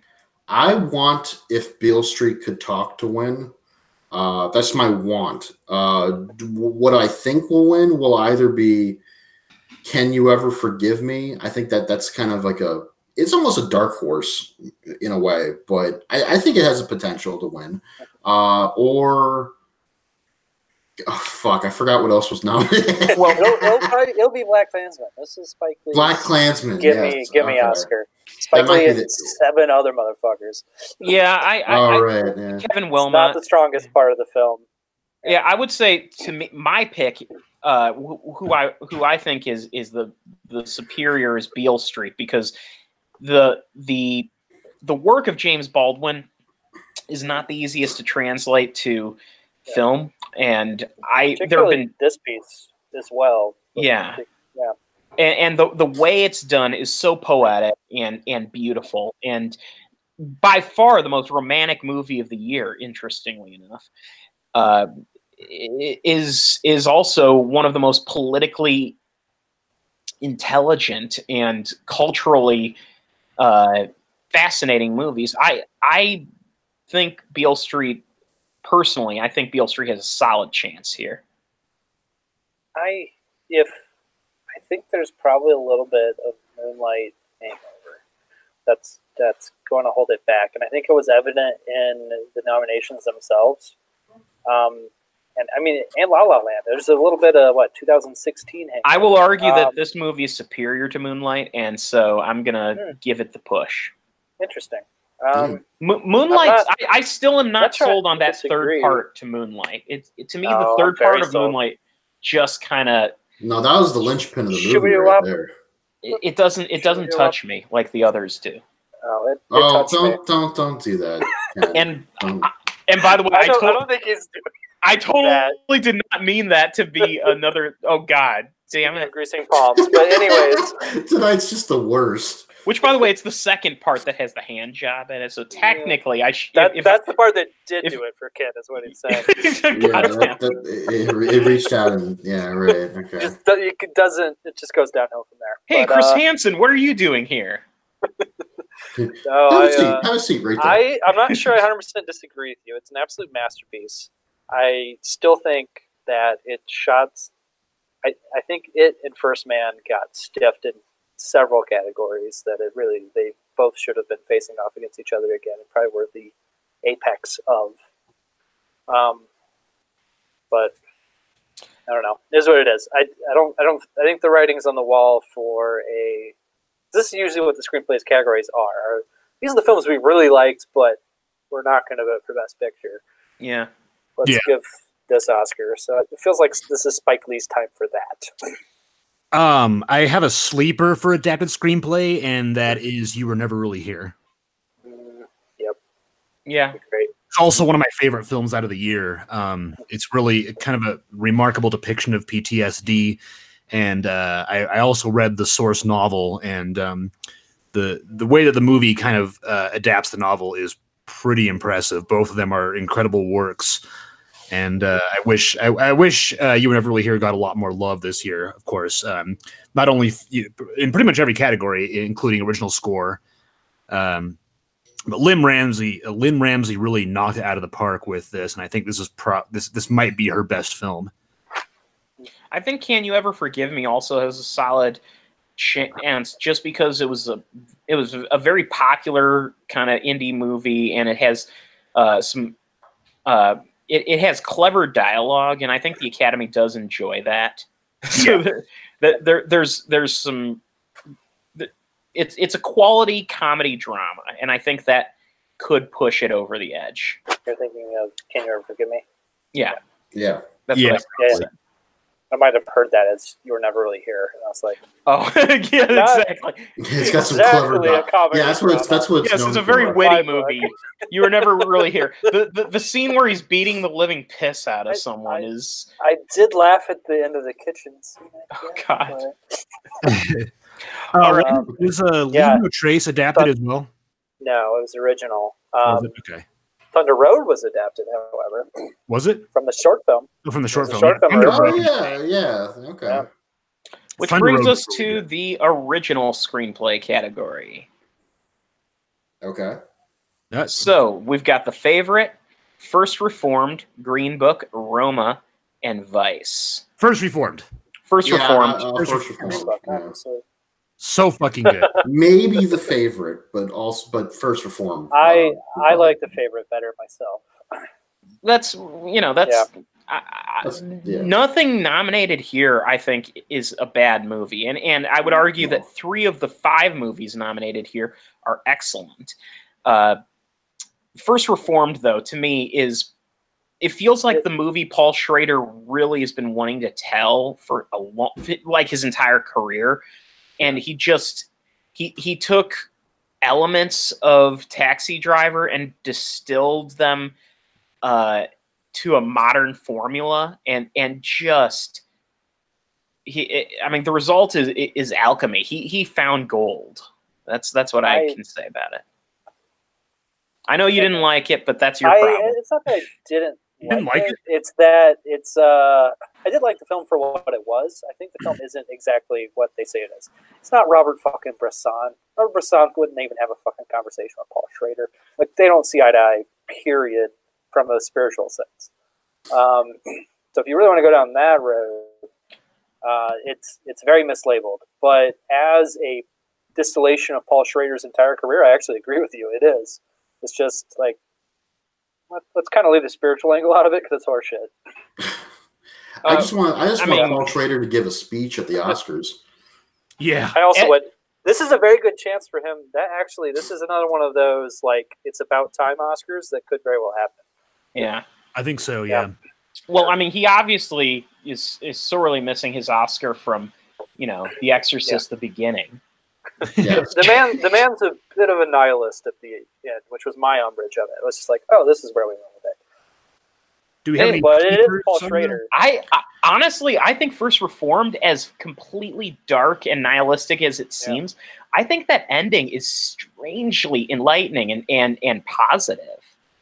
It is, but I kind of saw that as in a fucked up way. Yeah, it's enlightening, but people interpret it differently. And even in an interview, when Paul Schrader was asked what was the meaning of that ending, he was like, "What do you think it is?" Because it could be interpreted in those different ways. But it is enlightening, but it's also very, very sad, as far as I'm concerned. It's sad, but there's an interesting promise in it that I think is easy to miss, which is, well, you know what? I don't want to ruin it for people who haven't seen it. Have we all seen First Reformed? Yep. Okay. Bill, have you seen First Reformed? Actually, no. Ooh. Okay, then all right. Don't. But I can't it's on Amazon Prime. Okay, I know. You should watch. It's another film that I think Bill Arsenault could appreciate. Yeah, that's a Bill movie for sure. It's what? That's it's another film Bill Arsenault would appreciate. I think you'll really like it. Yeah. Okay, I did not like the canyons, so nobody liked the canyons. Yeah, no, the canyons was shit. Fucking I got invited to a casting call for the canyons, and I was like, "Oh, Lindsay Lohan, that's probably a bad idea." Wait, you got invited to a casting call? Yeah. Oh man, you have been so naked, but I know you don't want to see that. Apparently, Paul Schrader did. Yeah, actually, he got naked during the shoot, didn't he? Yeah, he took his clothes off when Lindsay was refused to have to do like a scene. He was like, "Okay, fuck it, Lindsay, I'm gonna take my pants off." And he did, and he. a little less cute these days, but Yeah, he did that to make her feel a little better, but that would actually make some people Supposedly. feel worse. Yeah. So, yeah, you know, I think the door has firmly closed on that. on that shit, yeah. On that ever being a useful strategy. Yeah. Just ask Peter Farrelly. Oh god. I do have one sleeper for the original screenplay. Sorry to bother you. Mandy. Blind spotting. Blind Spotting, Yeah, yes. Blind Spotting for sure. I was actually going to say The House That Jack Built. Oh, That's interesting. speaking Okay. of nihilists that make intriguing philosophical films, Yeah, I think that I would also say Blind Spotting, but I would also say Blind Spotting for Best Picture. But agreed. Blind Spotting is great. It is one of my favorite movies of the year. But yeah, The House That Jack Built, I think, is such an interesting screenplay in the themes it explores. It just kind of goes for so much. I don't know. I really liked The House That Jack Built, or maybe I didn't like it, but it is a movie that gave me a whole bunch to think about, more so than most of what I saw this year. And I think a lot of that lies in how the screenplay was written and some of the themes that it conveys. It makes some very interesting points on especially toxic masculinity and the fallacies of that, particularly with how it ends. So I wanted to definitely throw some love in for that. Hit the road, Jack. Don't you come back no more. Actually, yeah, I'd buy that for $1. It was a movie that I was fully expecting to be just too much Von Trier. Like Yes. that seemed to be what critics that I respect above all. No, couldn't handle it. But like at the end of the day, I was like, huh. Actually, it does kind of grab you and not let go, and it probably is a lot more self-diagnosing than people give it credit for. Oh yeah, totally. Like I think that there's I think there's an argument to be made that it is it's got a violence against women sort of thing, but I think that's totally the point it's trying to make as well. Because like all the people he kills in the movie are female, and Jack is even called out on that. And he has no way to really explain it. It's a very interesting screenplay, especially how Von Trier kind of puts himself on blast. I've watched it several times now, and it's still something that kind of it's really kind of an experience to unpack. So if you guys whoever hasn't seen The House That Jack Built, if you can stomach some pretty intense violence, it's totally worth a watch. I will. Yeah, that's on my to-do list. All right, we are down to the last 6 categories. So, Best Supporting Actress. The choices are Amy Adams as Lynn Chaney in Vice, Marina de Tavira in Roma as Sophia, Regina King in If Beale Street Could Talk as Sharon Rivers, Emma Stone in The Favorite as Abigail Masham, Rachel Weisz also in The Favorite as Sarah Churchill. Strange that they're supporting when they're both stars. And I'm sorry, but the one who gets the starring role, Olivia Colman, that's a supporting performance as far as I'm concerned. I agree. I don't know. I think they were all 3 were kind of the two. I think that the 2 people who get the most lines in. What? I'm sorry. I said the 2 people in that film who get the most lines are Emma Stone and Rachel Weisz. I mean, yeah, but like so I was in a stage production years and years ago, and I was the villain, and I counted. I had the most lines, but I was still a supporting character. And I think it kind of depends on what the focal point is. And honestly, what it comes down to on this, as far as I can tell, is that Emma Stone and Rachel Weisz are in supporting actress, so that Olivia Colman can win Best Actress. And I get that political decision. It's just that happens. I mean, I would say either Emma Stone or Rachel Weisz are easy shoo-ins for Best Supporting Actress because they both gave their all. In an ideal world, they tie. I think what's going to happen is that they're going to split the votes enough that Regina King will probably get the award. Yeah, I'm going with Regina King. Yeah, that's very possible and even plausible and likely. Yeah. Yeah, I would say that there probably was no bigger upset than Marina de Tavira getting a nomination. Yeah, like, literally no one saw that coming. And not that it was bad. No, not at all. Yeah. But it is an interesting show of support for the Roma's going to win Best Picture camp. Yeah. Yeah. Because there are a few Roma nominations that are like, oh, wow. Yeah, agreed. I don't have any standout sleepers for this. Does anyone? Mandy? Oh, God damn it, yes. God damn it. I should have said that. I've been saying Mandy for just about everything. So Even though she's a focal point of the movie, she's not in it all that well, long, it's Nicolas Cage's baby, really, but she gets the single best scene in the movie, as far as I'm concerned, which is laughing at his dick. Yeah. Well, and also that he made a song about himself. Right. Well, really, yeah. She's laughing at how small he is, despite how big he feels. Yes, that's what it is. Yes. Yeah. I will say that the nomination that everyone kind of assumed was a done deal until it just petered off was Claire Foy for First Man. I think it's really good in that. Yeah, that was a great performance too. Yep. I think that Claire Foy in The Girl in the Spider's Web kind of hurt that. Maybe it Yeah. did. It's similar to how in the same way, like years ago, you had Eddie Murphy was considered a lock for his nomination for Showgirls, or no, not Showgirls, Dreamgirls. Sure, Showgirl. And then later in the year, Norbit came out. Yeah. And they were like, nope, fuck that, and he didn't get nominated for anything. So, Yeah. or even if he got nominated, he didn't win. I think part of that was like, oh, Eddie Murphy's in a good movie, and then wait a minute, it's back to Eddie Murphy being. It's like, oh, just for the last 12 years. Never mind. Oh yeah, Eddie Murphy forgot how to be funny. We got to punish him for that. Yeah. Yeah, I don't really have any other like major. I mean, I maybe Tilda Swinton for Suspiria. Yeah, that's a fun performance. What about Sissy Spacek for The Old Man and the Gun? Oh yeah, but I would say, isn't that more of a best? Is that supporting or main? You could argue either way. Yeah, I would say technically the movie's The Old Man with the Gun, so the old man is the focus of the movie based on that.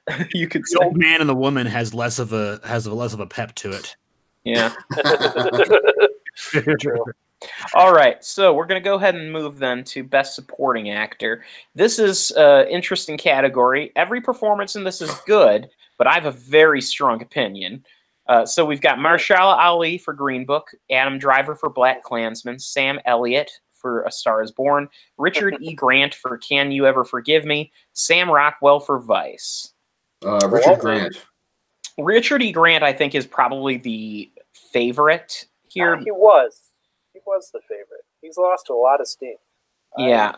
It seemed like he was leading the field for a long time. Green Book has been in theaters for so long. Mahershala Ali has a solid chance too. I think he already won his Oscars, but I think it'll go to Sam Elliott. Sam Elliott is my favorite, and I will accept no alternatives because I think Sam Elliott has. First of all, this is a doing the time kind of thing.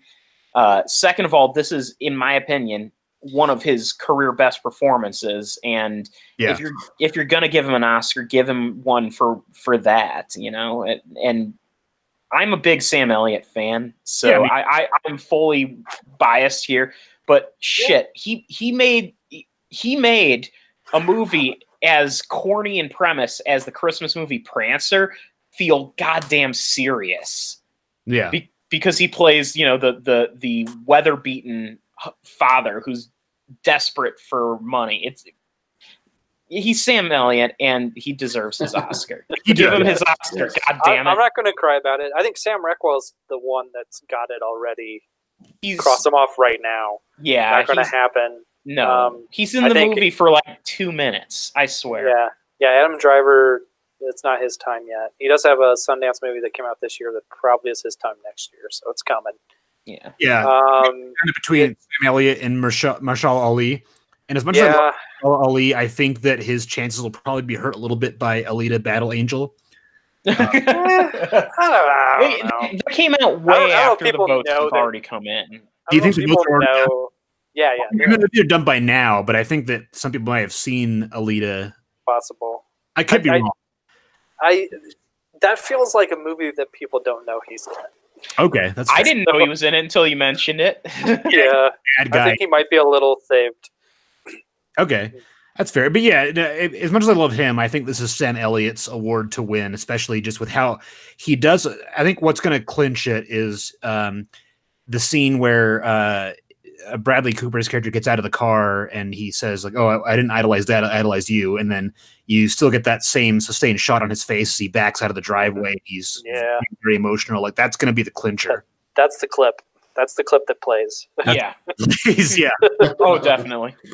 But the movie's full of great moments there, and he really sells it. I fucking love Sam Elliott, and I think his performance in A Star Is Born was probably what pushed that movie into a higher tier for me. Yeah, I would not cry about it. Yeah. Beef is what's for dinner. I wouldn't.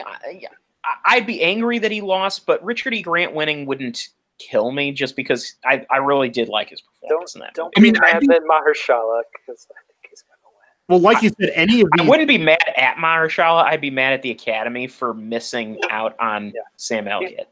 Any of these are good wins, though. Like, these are all really good performances. I mean, even I love Adam Driver. He's just great. Even the people that don't like him in Star Wars, I think his performance in Star Wars is still really good. He's just a great actor. Agreed. All right, so speaking of great actors, we're going to do Best Actor. Should we do real fast some under-the-radar ones? Or we agree that these are the 5 best? Sleepers. Yeah. All right, Sleepers. Yep, go ahead. Okay, I'll go. I don't have them. So for me, it's Sam Elliott or bust. So I do have a few that would be interesting. I had on my mind. Which of the Sisters brothers is supporting? As far as I'm concerned, that's cheating. They're both stars, as far as I'm concerned. I'm category frauding a little bit. Because Stan and Ollie, I would argue the same thing. They're both stars. Oh, I did need to see that. Timothy Chalamet in Beautiful Boy delivers a hell of a performance. I don't think a lot of people saw that. It's worth watching. That was one that people kind of assumed would get in and just didn't. Real fast, completely forgotten. I feel bad about it. Elizabeth Debicki for Widows for supporting actress. Oh, yeah, good point. Mm. And then I would say also for supporting, Ben Foster might. That's not. He's a supporting role in Leave No Trace. I was wrestling with the same thing, either supporting or main. He is the supporting. It's her movie. Yeah. She's the lead. What about the guy that was jerking off in the hotel room in Cam? Oh, that was me. Oh, yeah, that was you? Okay. That was Ken, A, and yes, he deserves an Oscar for it, B. No, really. It's the guy, the actor in Cam, he's gross. He's very gross, but he also played the principal in Everything Sucks. Really? The 90s kids show for a high school kids show on Netflix. I did not make that connection whatsoever. And then he was in Cam as the creepy fanboy of this Cam girl. And I thought he did a good performance as a creepy guy. You know, I was like, dude, he nailed being a creep. Yeah. Pretty fucking creepy. Yeah. Alex Wolff in Hereditary. For an out in the limb. Alex Wolff, really? Okay. Yeah. Yep. He wasn't bad. Yeah, it was good. Oh, I think he killed it. I think he obviously yeah, lots of things. Would Rafael Casal in Blind Spotting be a main or supporting? Supporting. I would say supporting. It's Daveed Diggs, him because that was an awesome performance. Agreed. Is this an Uber? Brian Tyree Henry in If Beale Street Could Talk. Yeah, that was a good performance. Yep. Yeah, there's options. All right. Well, we've gone to Best Actor now, and this is where we have Christian Bale as Dick Cheney in Vice, Bradley Cooper as Jackson Maine in Star Is Born, Willem Dafoe in At Eternity's Gate as Vincent Van Gogh, Rami Malek in Bohemian Rhapsody as Freddie Mercury, and Viggo Mortensen in Green Book as I almost said Fat Tony. He might as well be Fat Tony. Frank Bell Fat Tony for the win. Yeah. I never ever saw a human being eat a pizza like that. That's best actor. I gotta say, I enjoyed the fuck out of Vito Mortensen's performance in that movie. I don't want to get grease on my blankie. The fugazi. Why you gotta be breaking on my balls? It was a delightful performance. Stereotype. I agree. I enjoyed it heartily. Best actor. I'm having a racial enlightenment. I think it'll probably be Christian Bale. Yeah, he had the biggest physical transformation because he literally turned into the most evil human being to ever grace the planet. And he's not won, right? He's not won anything. No, he's won before. Yeah, he's won. Has he? He won for the boxer movie. Yeah, the fighter. The fighter. That's right. Although I think the Academy might throw Bradley Cooper a bone. Yeah, they've been beating his ass ever since. Bones. Man, ass, I feel bad. I feel assless bad for him. chaps. He didn't even win Best First Director at DGA. Like, he hasn't won shit. Yeah. That's crazy. They might kind of give him a consolation prize. I mean, as a first-time director, I think we can all agree A Star is Born is one hell of a fucking opening resume. Yeah. No. Even outside the context of him being an actor in the film. He's getting Rodney Dangerfield hardcore right now, but no respect. Yeah. So it's possible. There was a fire in the house, and the wife said, "Quiet, you'll wake up Daddy." I think that that's my Rodney Dangerfield sleeper, and I'm very upset about it. It's Ethan Hawke in First Round. Yeah. What the fuck? My issues with the misbranding of that film aside, he is incredible in it. I have two words for you. Nick Cage.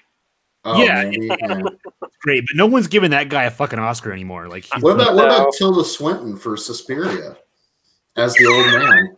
It might be a supporting actor, but that would have been a ballsy ass supporting actor. Ballsy, literally.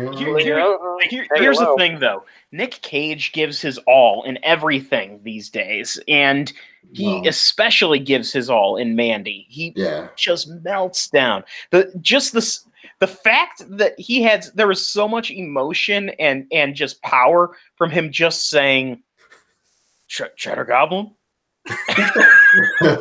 Sure. I still can't tell where there's just a heavy level of irony towards Gill's love of this filmer. That movie is so awesome. My sleeper would be Jim Cummings in Thunder Road. Yeah, that'd be great. Yeah, that's a good one. Mm-hmm. That'd be he is a one-man show, quite literally. He was great in that. Yeah, and great director, but also great just performance. Yeah, it's a really fantastic performance. It's a great movie. There were a lot of, I think it's interesting how the tide is shifting in terms of film, where you have all these mainstream releases that are kind of like, meh, whatever. The indie film is getting so fucking good. Yeah. Like, better than it ever has been, I think. They're a lot more accessible, too, and to make and to watch. Fantastic. Yeah. Yeah. I don't want to take anything away from Rami Malek as Freddie Mercury, because I think he was damn good. We were saying Christian Bale would win. I'm dumb. No, I think Rami Malek's going to win. I don't know. I think the Academy is afraid of Bohemian Rhapsody a little bit. They're very afraid of Bohemian Rhapsody, but I think also in their minds, Rami Malek has been completely separated from that. Yeah, I mean, you can't blame Rami Malek for Bryan Singer. Well, he's even come out to be like, Bryan Singer and I got like in fisticuffs, basically. Yeah. Like, I thought he was a dick from day one. And And I love Rami Malek. I don't want to understate that. Like, I think Mr. Robot is a fantastic show. I've loved him since The Pacific. I loved him since Night at the Museum, so fuck you. I loved him since he was born, so fuck you. He's my boy. I loved him since we met in Cambodia. When he was another soul. Born, so fuck you. Oh, okay. I already said that.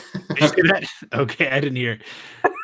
I loved him since does IMDb define the oldest? Since 2004 episode of Gilmore Girls. I loved him since I rammed his Malek. Well, that was Bryan Singer. No, Bill, don't do that. All right, we're gonna go ahead and move on then to Best Actress. I had a couple. Charlie Plummer from Lean on Pete. Sure. Oh yeah, that's good. But he's spectacular in that. Obviously, Robert Redford for Old Man and the Gun. A lot of people thought this was going to be kind of the career sort of lap run that just kind of. He's got enough Oscars. I don't think he's truly retired. I think that since he wasn't nominated, he's going to make like 2 more movies. He probably will. Did anybody watch The Guilty? The Danish film, like single setting 911 caller. To see that. That's really fucking great, and the actor obviously has to own the entire screen the entire time, and he's really fucking great. If Definitely you tell watch me it. where I can watch that, I will watch it within the week. Well, you know where I watched it. Yeah, if you can, but let me see if I can find a more palatable. in your own time, find see if you can find it, and if it's easy to Netflix. get to. I don't think it might be.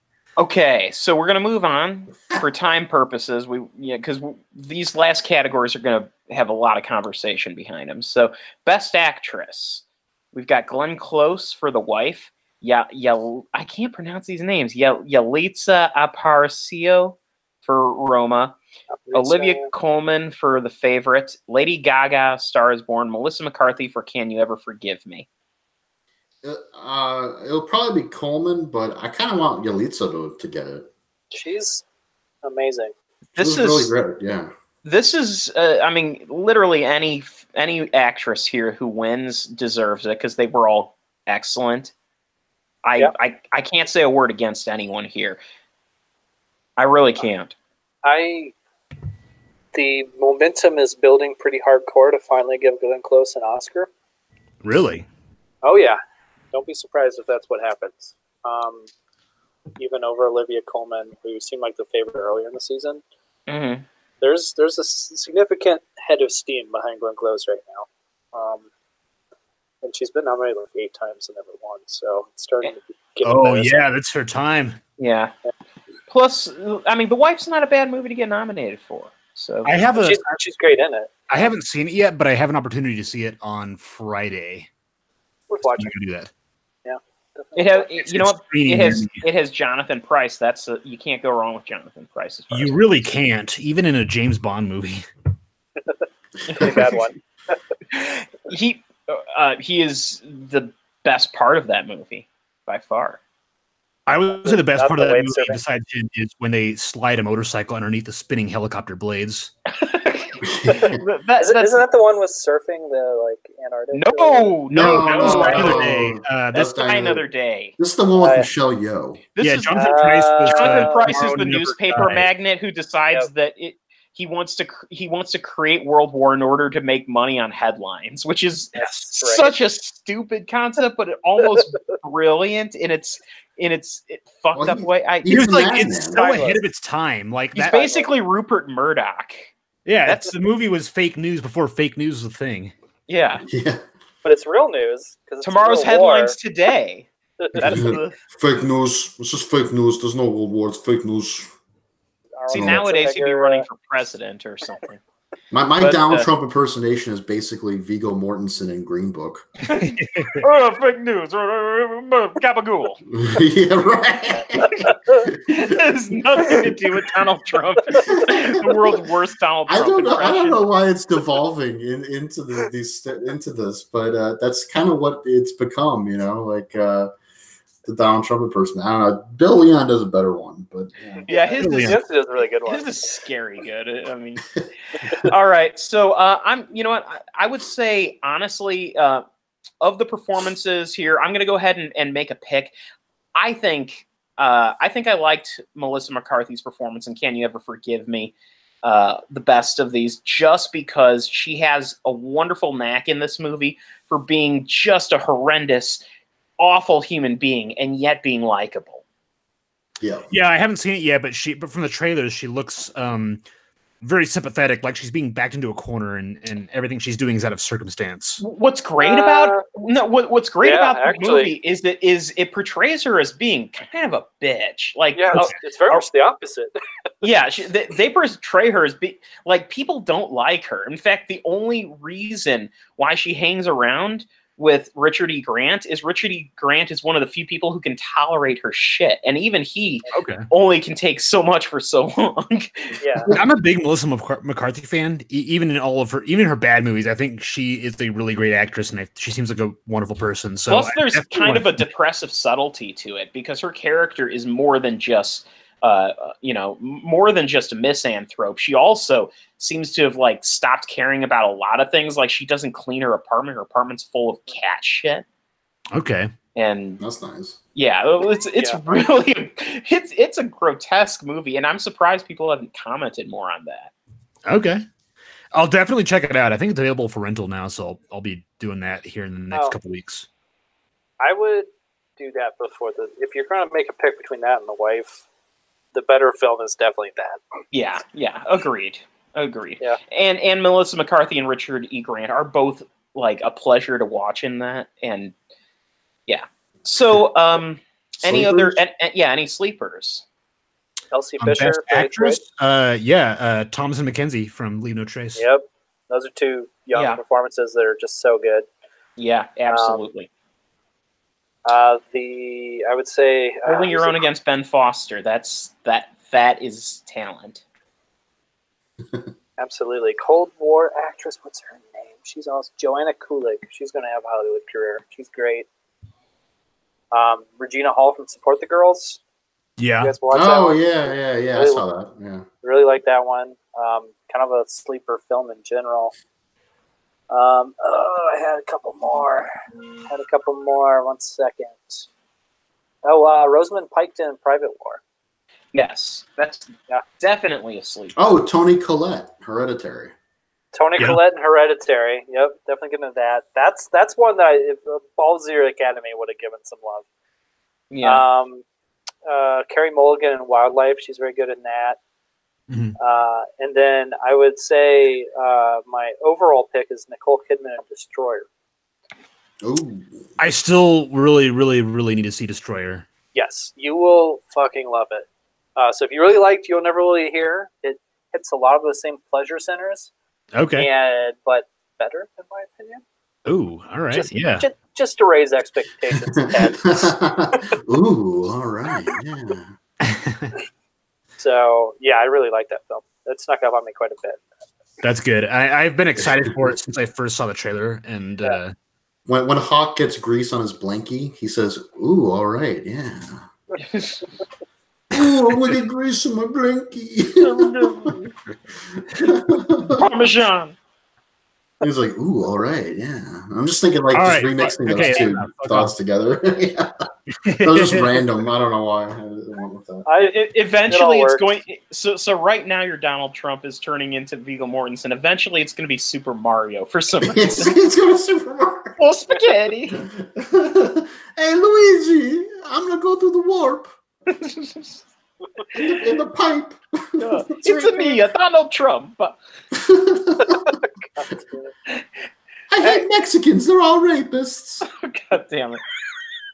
That would be if we weren't if we didn't still have two more categories, I would have hit stop broadcast right there. That would have been horrible. That would have probably been the time. But to be fair, we've said worse things on this broadcast, so. And we also don't mean it at all. We hardly ever mean. We never really mean. I mean, I'm pretty sure he hates Mexicans. Yeah, well, yeah, we mean the bad things we say about Trump because he deserves it, but. Yeah. When are we talking about a whole race of people? No, we don't mean that shit. That's just, All right, we got that disclosure out of the way. We've established we're not racist, everyone. Yes. Four white guys on a podcast. Yes, we're not racist. Please don't. Okay, best director. Spike Lee. I gotta pick Spike Lee now, goddammit. Pavel I can't pronounce shit today. Pavel Pawlikowski. Yorgos Lanthimos. Hey, got that right. For the favorite, Alfonso Cuarón for Roma, and Adam McKay for Vice. I think that obviously, I really want this to go to Spike Lee. Yeah. But if it has to go to someone else, I would probably pick Alfonso Cuarón. Yeah. For Roma. I think he just had a lot to do on that movie, and it all just worked. I would rank Spike Lee. Yeah. Yeah. Like I don't think Black Klansman is going to get Best Picture, but Spike Lee deserves Best Director. Yeah. Could you imagine the look on his face? I think the consolation prize for him is going to be the screenplay. I think that's what it probably will be, but can you imagine the look on his face? Right? No, he hasn't. Yeah, he lost due from kind of time, especially. He lost to Driving Miss Daisy for Do the Right Thing. If I could go back in time and give him Best Director for Do the Right Thing, I would. BlacKkKlansman is not his fucking Oscar. I'm not a big fan of Spike Lee. I don't think many of his films are very good, but he should have won for Do the Right Thing, and he should win Best Director for BlacKkKlansman. This one wasn't very good, but just at times it was a lot of the sort of downsides to his recent filmmaking are still on display in this film. But anyways, I'll get off that soapbox. Cuarón's probably going to win. Yeah. It's an interesting category. Like seeing Polakowski in here was very interesting to see. Mm-hmm. And then Lanthimos even like there's two like art house like straight art house directors in the mix, and then a big director who also made a straight art house film. And Spike Lee, who didn't get the recognition he deserved when he deserved it. My pick is for the art house Greek, Panos Cosmatos. God damn it! Is Cosmatos Greek? He's Greek Canadian. Yeah. And Cosmatos is about as Greek of a name as you can have. What else could it be? I don't know. I never really thought of it like that. I always thought of it as cosmic, like something from outer space. His father is George P. Cosmatos, who is very Greek, and I believe his mother is Northern European, something like that. But either way, I'm sorry, Panos Cosmatos is Greek as shit. Okay, that's your sleeper pick, Panos Cosmatos. That makes sense. I would have for sleepers. There's Boots Riley. Yes. For Sorry to Bother You. There's being honest, him not getting nominated is kind of a slap in the face. Yeah. In a way. No, it wasn't going to happen. I would be ecstatic if he got in there over Spike Lee. Wow, and Spike Lee already had his Oscar for Do the Right Thing. Then there's Ari Aster for Hereditary that I would have picked. So good. That's just me. That's just my preference. Jim Cummings for Thunder Road. He just had a lot to do on that production. I think Cummings is still a couple years off from getting his love in the Oscar. I know. And this wouldn't have Thunder Road wouldn't have gotten an Academy, but I'm just saying like from if we're considering all films, I would have put him in that category. I wouldn't have cried about that either. And I guess I would have also done Orson Welles for The Other Side of the Wind. That would have been just for the heck of it. Just throw him in there. I would have put. If they had done Orson Welles, then I would have hoped American Animals. Oh, sorry. Go ahead. I didn't. American Animals. Yeah. Okay. Yeah. Well, that's a directorial. Bart Layton. Yeah, that's a director's film. That's a good pick. All right, so I just was about to say that if Orson Welles was nominated, I would really hope that they would bring Orson Welles back, like using CGI and just having him voiced by Maurice LaMarche, or maybe like with a hologram, kind of like at those concerts. the final insult that would be so. and just make it an advertisement for frozen peas. Yes, Rosebud frozen peas. But it's just so. He's so into it this time. That would be the full of green penis. Wait, that's terrible. Oh my God! There's a French fry in my beard. There's a French fry stuck in my beard. It's delicious.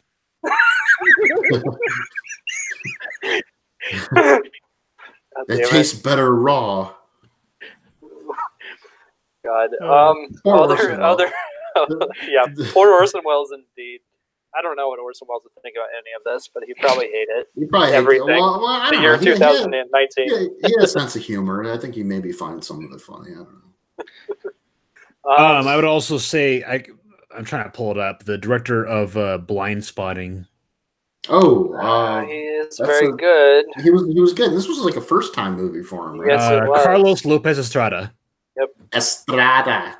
Another directorial coup film that on, definitely trying to. And of course, Luca Guadagnino for Suspiria. Yeah, definitely. It is directed. That is for sure. Well, okay. No, I mean it's a Luca Guadagnino film. There's no doubt about that. Luca Guadagnino. It's interesting how Guadagnino like really gets under your skin in various ways. Like I was thinking about this the other day, is that even with something like Call Me by Your Name, it really does worm its way into you with its emotionality.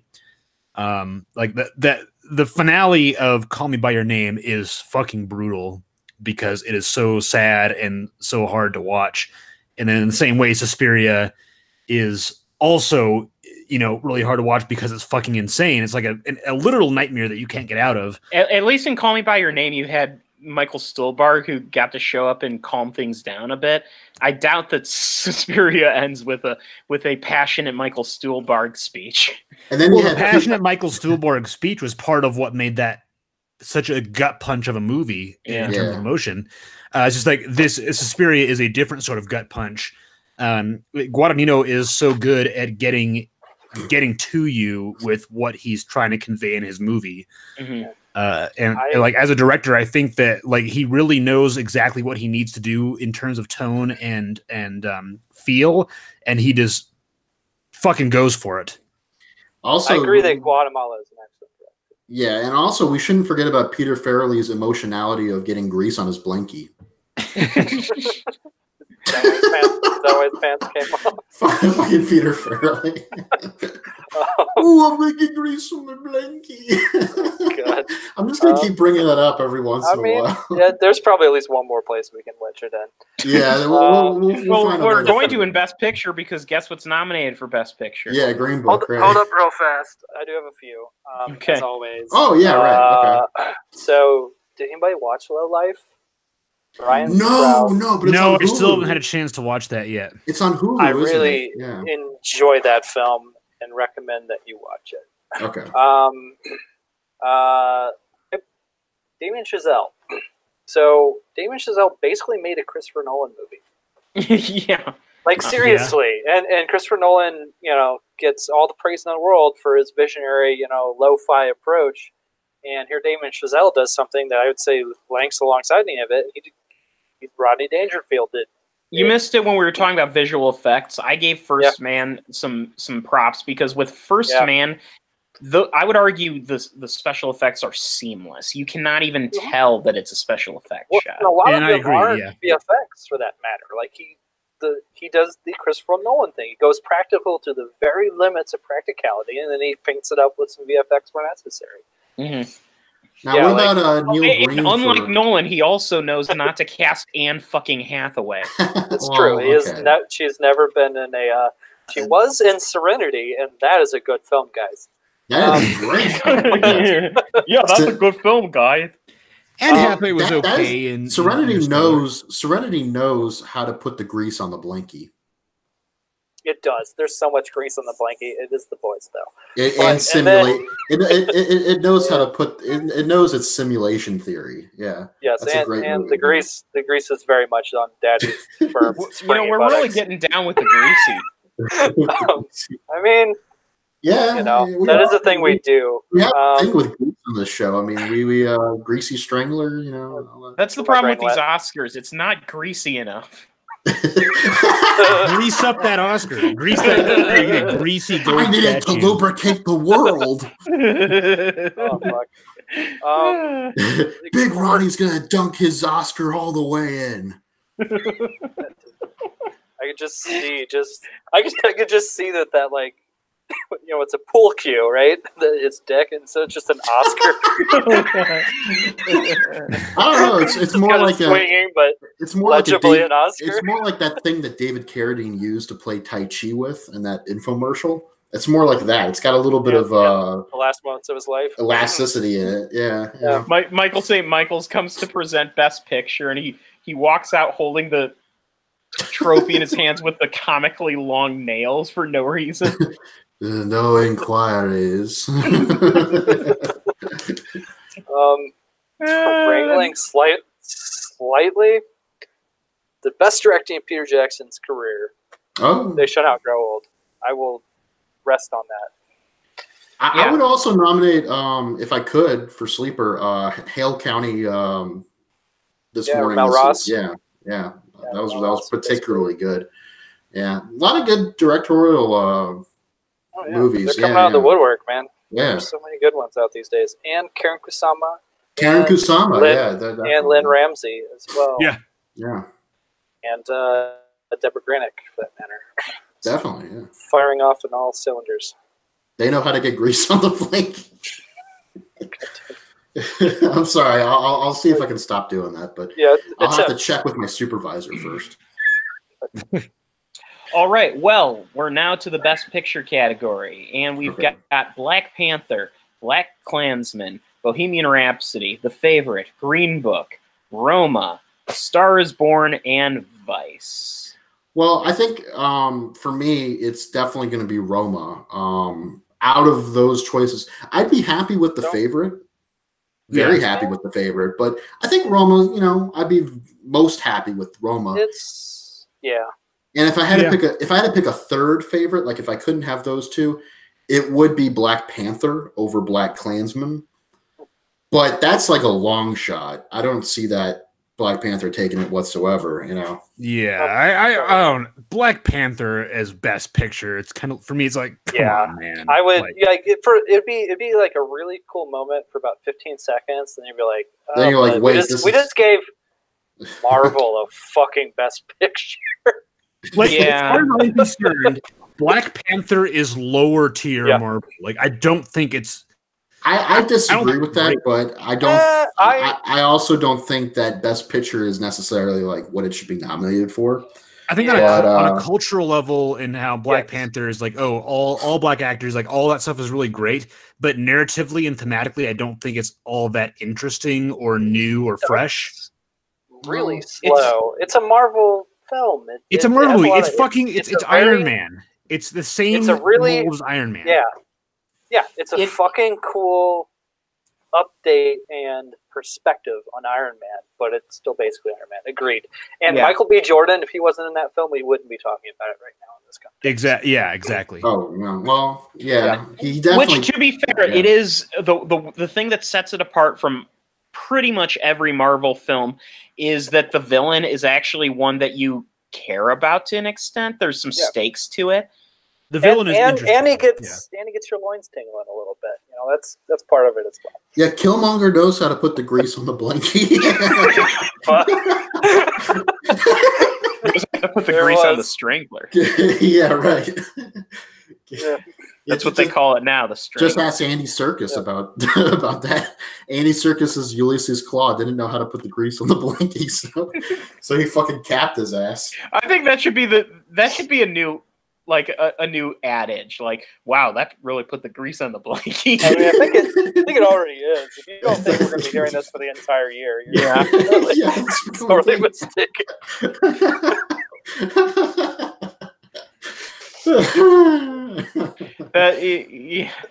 It's the. All right. So what are the nominees? I want to ask before we get into sleepers. What are the nominees that you do not want to see take Best Picture this year?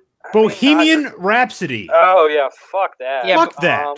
Bohemian Rhapsody is a decent biopic, and that's it. That's all. It has Beale Street's slot straight up. Yeah. Oh yeah. If Beale Street had been nominated, I'd be picking Beale Street. Definitely. Yep. And I would say that Great.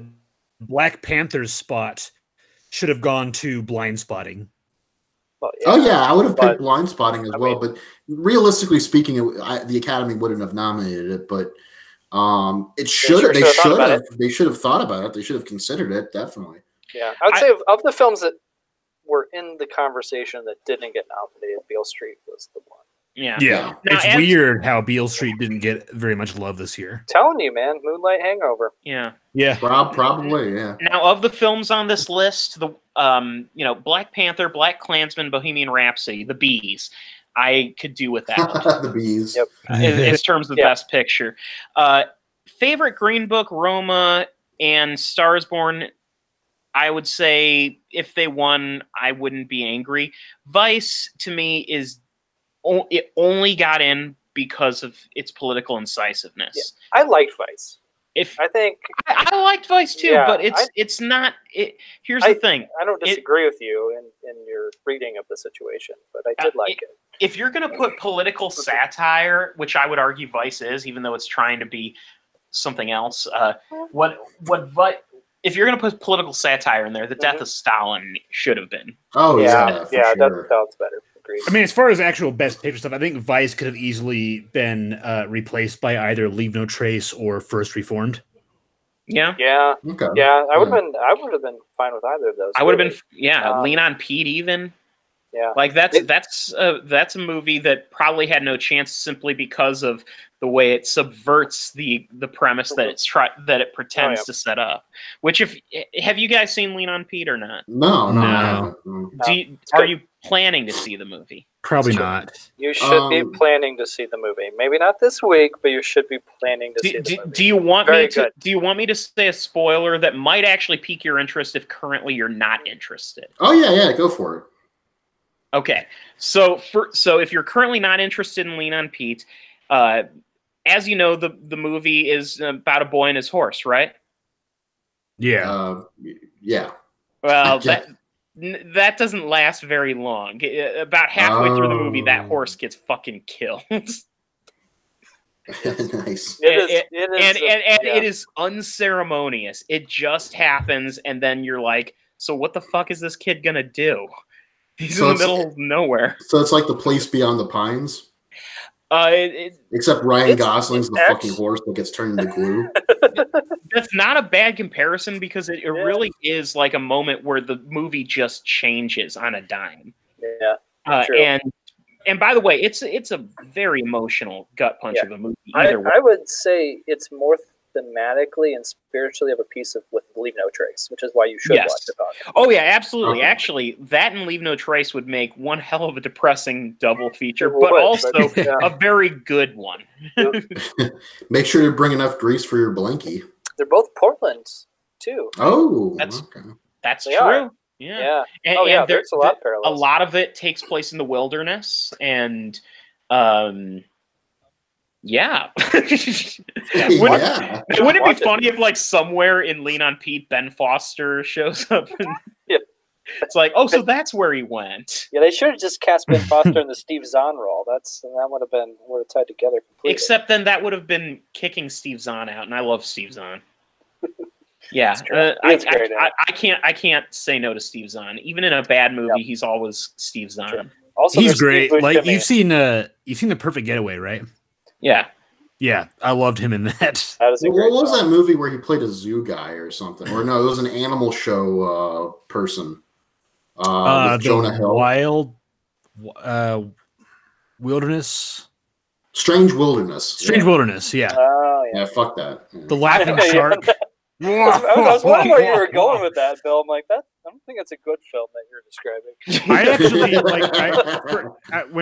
it was way back when Strange Wilderness first came out. I was very sick for like a week, and I just mainlined Redbox movies. Steve Zahn was Bad Ape in War for the Planet of the Apes. Never forget. Yeah. Yes. And I actually enjoyed Strange Wilderness mostly because of Steve Zahn, and that movie was funny back when I saw it. I'd be curious to see if it was still good now. I enjoyed Chairman of the Board, the Carrot Top movie. I was 9 years old in Carrot Top. Yeah. I had a horrible flu that day, and or those days, and those couple of days that I watched it on repeat on VHS, and. He's one of the best characters on the HBO series Treme, set in New Orleans. So you got to see that, Bill. Yes. I like Steve Zahn. Seen Treme? No, I've seen Treme. Is that allowed? Okay, good. You have seen it? I thought you. Whatever. Never mind. I've seen some episodes, not the whole thing. Okay. I've seen, And then, here we go. To finalize, because I know I don't have to sell Steve Zahn on anyone, but I'm going to finalize by saying that in Rescue Dawn? Well, that's good. But in the Comanche Moon miniseries, which is the third sequel to the Lonesome Dove miniseries, he plays the best Robert Duvall I've ever seen someone play. Because he basically plays the younger Robert Duvall. Oh. It's not an intuitive casting. Yeah, he spot on. He basically embodies what Robert Duvall would have been at that age. So, anyway. Wow. Yeah, to me, he's always the goofball. Which he does actually play in that, so yeah. And he plays very well. He plays the lovable goofball very well. Mm-hmm. But he doesn't have to be the lovable goofball. He doesn't have to be. No, he just does it because he likes it. Yeah. All right, so we're done filleting Steve Zahn for the moment. Okay, all right.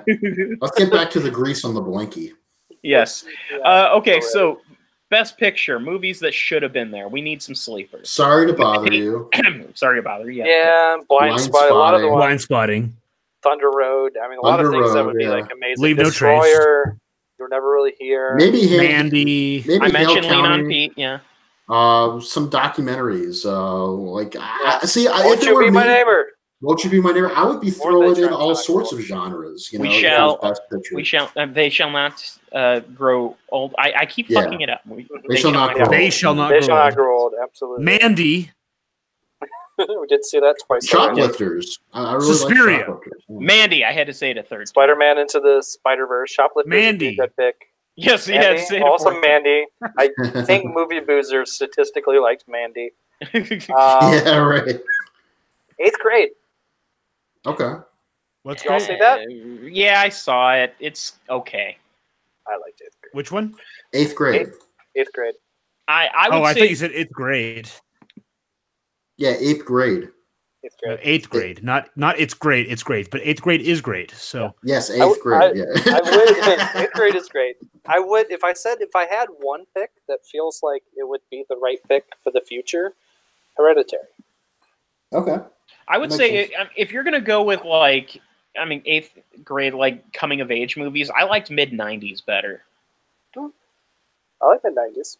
Yeah, It was okay. I don't know. And if it then, was and Best then, Picture. Minding the Gap is basically mid 90s, but for real. that Yeah. I've heard, and that intrigues me. Yes, it's very, very good. And then, obviously, Speed Kills. Yes, Yeah. obviously Yeah. Speed Kills. Well, I was That- about to say Gotti. I will say that I did not see a scene in a movie that was more impactful upon my life than the pan from John Travolta's abs to his face. In Speed yes, Kills. that In Speed Kills. was so bad. I Film really did can't not get choose better this year. Body and Speed Kills on my worst of list because both movies are like an open invitation to lovers of bad movies, but both of them are also an endurance test. Like, all right, Oh yeah. you get what you ask for. and this is like, oh, what did I do? Why I've paid $4 to rent this, and now I have to finish it.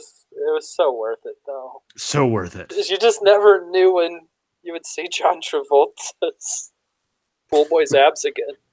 Next level is if you go on to the website for All Speed this. Kills, you can see kind of the early iterations of how the movie was conceived as a VR experience, and Okay. it's awful.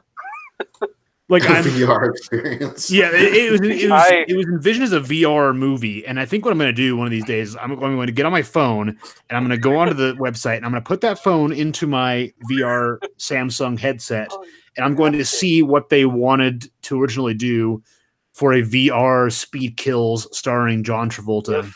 If you want to know what to do for my birthday, if we could get an actual VR room with Speed Kills, I might have to settle for somebody's phone hookup set, or like an Oculus. When's your birthday? With Speed Kills leathered on it. It is July 23rd. Okay, cool. We'll put it on the calendar. Yeah, I would appreciate that. I'm not sure anyone else in my life would, besides you guys, but I couldn't bring the wife. Oh man. We're kind of winding things up at this point, but I do want to That's it. say that this is nothing to do with the Oscars, but I was reading The Onion earlier today, and as some of you know, fashion icon Karl Lagerfeld passed away. Right. Anyone familiar with The Onion? How they eulogized him? Yeah. I missed it. Yeah. So I'm just pulling it up, and here it is. Karl Lagerfeld horrified by uninspired garish tunnel of light coming toward him. That tracks. I like it. Yeah, it gave me a smile. That and the article about the Pope spending the afternoon filling in glory holes all over St. Peter's Basilica. Did see that one. Yeah. Sorry, it has nothing to do with movies. It just, although The Onion does have an article about the biggest snubs in Oscars history. Mm. So I would recommend checking that out if you have not, because amongst other things, they reference, they reference how Citizen Kane was, denied, and my favorite though is Matthew Lillard. He's been in like 30 movies and still not a single Oscar.